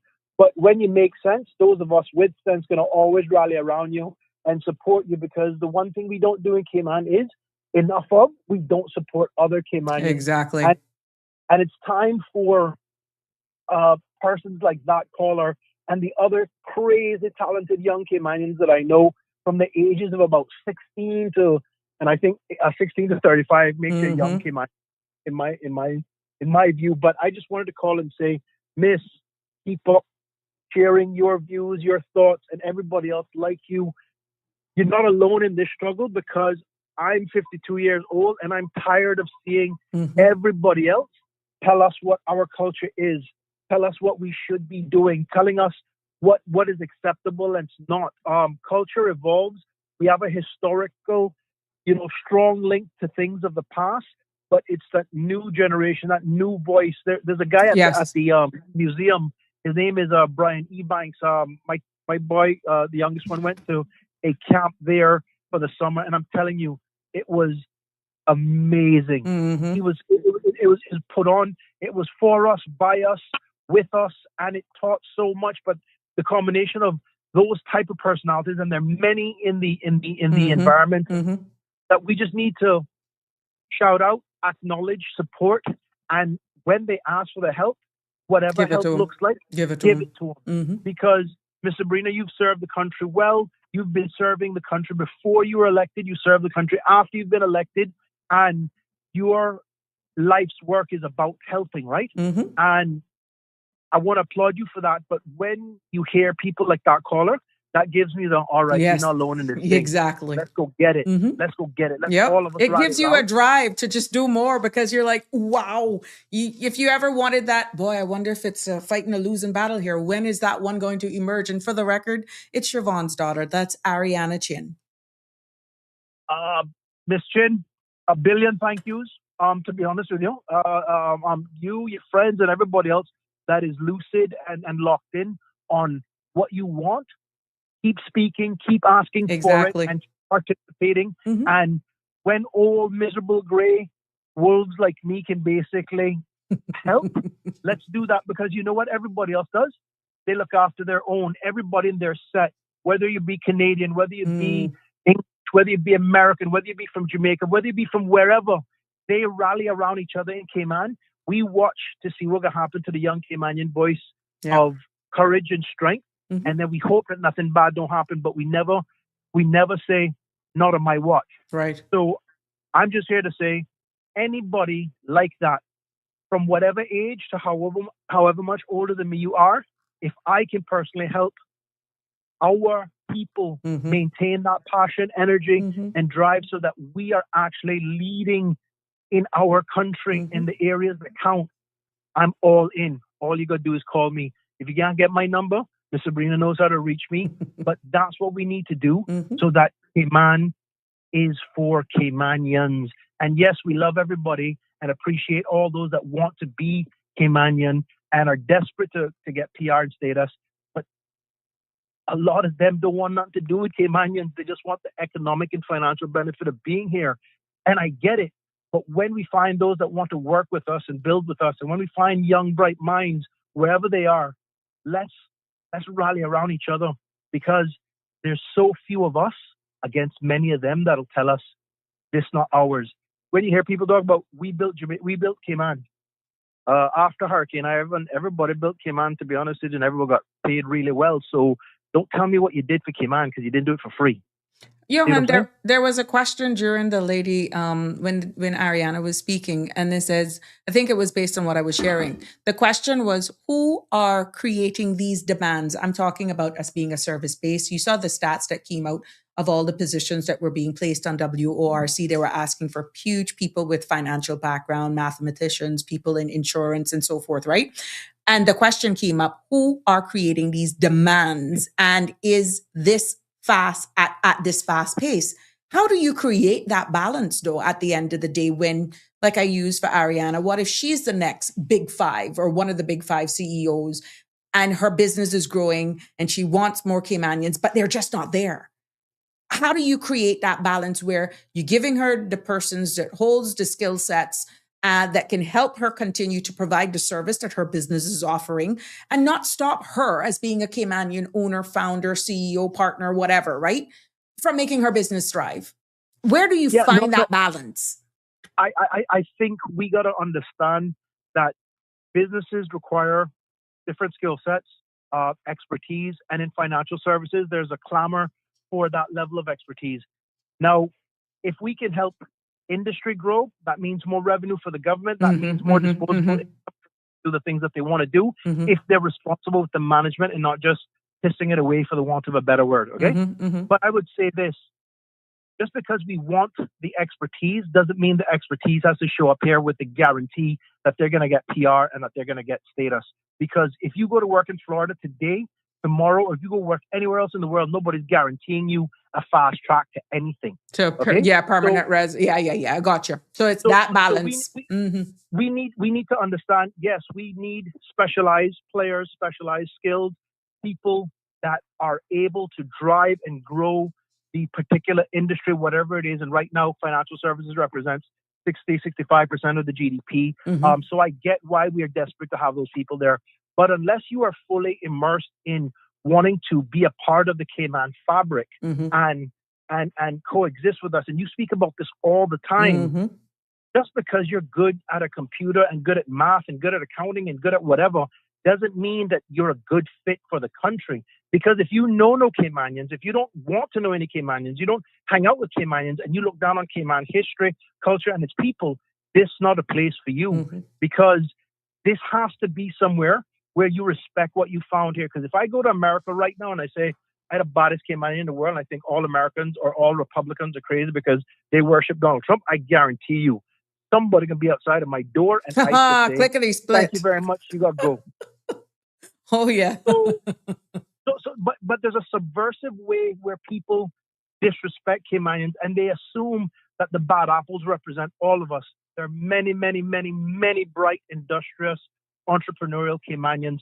Look at what you've done in your life. You went from being an immigration official to being an immigration expert. You grew a business. You were sought after. You were an expert in what you did. And then you decided to try public life, where you gave 4 years of your life to the country. But did we ever understand the cost of what it took for you to go and try to I don't think they will ever understand that. Yeah, correct. No, I get it. I get it, because if you own a business, you understand what it's about. Correct. But I think when we talk about, the job growth and the jobs that we need for industry, that's great. But I'm telling you this, nobody should be guaranteed a fast track to PR or status, because nobody's guaranteed a job. Because the same way that an economy can rise, an economy can fall. And whether you're in construction, whether you're in financial services, whether you're in the medical profession, just because you're a doctor doesn't mean that you should be guaranteed any of these things. Because once you give status and once you give PR and status, just know there's a tribe that's coming with that. Okay? Once you marry somebody from abroad, and there's nothing against marrying people from abroad, but I'm just saying, if they're coming with 5 and 6 grown-up kids because their mom married some Caymanian, that's that mom times 5 plus the 2 children, and the wife, and so you're now artificially increasing the population of the Cayman Islands. So we have to stop this premise of everybody's going to get status. Everybody's going to get PR and everybody's going to get status via marriage or because you work in a sector where you've got job security. How can I give you immigration security when you don't have job security? Because markets rise and fall, and when markets go bad, there are layoffs and cut-offs. So by that time, we've already put somebody on a track to get PR and status, and that's not right. We don't do those things for Caymanians, so why are we going to do it for people on the outside? Oh wow, that's me profound. Being real. Yeah, but it's just me being real. But I'll tell you what, that lady, I'm driving and I'm like, I don't know who that person is, but I hope to Christ we got about 200 of them ready because they're out there, Johan. I've never lost hope, and I have always opened the door. Anyone who knows me know that this platform is open. This is why I run a tight ship, because I want her to feel safe in this space. I want others to hear her and be like, yeah, Ariana was on there, and look at the feedback she got. I'm not giving up that hope. This is the space. Don't stop what you're doing. It's invaluable. And I'll say this. I have reached a stage where I love my country and I love what we are as a people. What I struggle with is when people that don't know any of us got a lot to say about us. Mm-hmm. So any bright, young, industrious, ambitious Caymanian that's prepared to call in, to speak up, to make sense, standing with you. Mm-hmm. I'm not standing behind you. I'm standing with you, because the quickest way for them to take you out of the game is by directing their anger and their angst at you, and then you feel like you're isolated. But if we all lock arms and we stand up and we go, not today, Bobo, you can't mess with Ariana, you can't mess with Sabrina, they can't do me nothing. I tell you that now. Because if y'all think that I'm bad now, just imagine when somebody starts messing with me. But when I talk about somebody, the people that really mess with you are your own, because outsiders have a subtle way of jugging you, right? It's death by 1,000 cuts. Your own people try to make an example of you in the bloodiest and most public of way. And that's where the self-hate of bright, industrious, that new generation of Caymanians need to stop. Because, Sabrina, you've done a fantastic job of being the voice.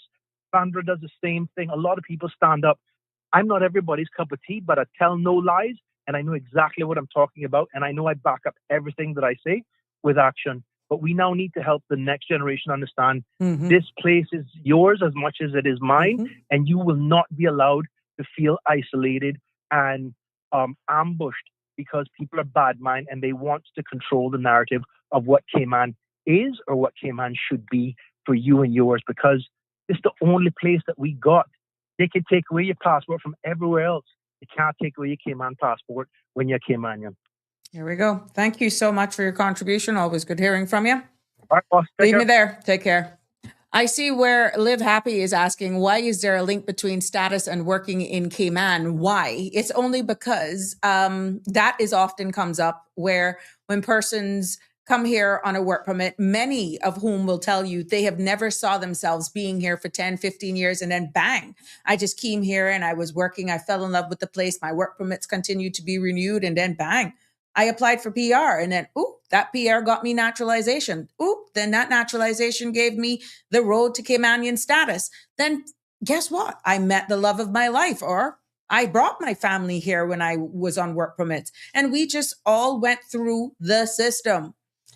A lot of them will tell you we never came here with the intention of looking for status, but be it by government contract, statutory authority by contract, or just being invited here, our immigration legislation made it possible for them to eventually acquire some sort of permanent residency that then led to the door of Caymanian status, with exception of the 2003 status grant, the mass grant. Take that away from it. All of the other persons, either through marriage, through descent, or came here and worked on work permits for a period of time and then fell in love with the place. These people who've applied for permanent residency, been here for 15 years, 25 years, did not do what the law, our law says, in order to be eligible. They did everything. You can't blame them for investing in property. You can't blame them for doing what the checkbox says and getting the requisite points. And then for them to even reach to the eligibility stage of being eligible to apply for permanent residence, some company, some government agency renewed either their contracts or their work permits that got them there, if you get what I'm saying. So live happy. Why? It's a demand. I'm saying in order for you, and Dawn can agree because I'm calling Dawn's name because she used to work in immigration. And there are other persons who I'm sure are listening who sat on these work permit boards and they're seeing things. And really and truly, you're talking about, let's stop giving away so much status, so much permanent residence and this sort of stuff. They're not going to get to the eligibility requirement without some vehicle that gets them there.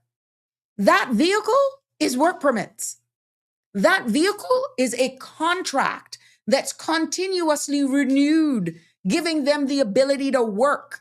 And in that ability to work, remain and reside, the other element of that is that you're building your eligibility to eventually secure your permanent tenure, AKA permanent residence. Save by, if you found somebody here and you got married, then there's a different road.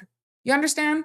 But for those who didn't get what they got based on marriage, the vehicle that got them to that eligibility requirement to be able to qualify for permanent residence, there was only one mechanism. No, two. Work permits or contracts being renewed. Now, those on the marriage, that's different. Those on the grounds of descent, that's also different.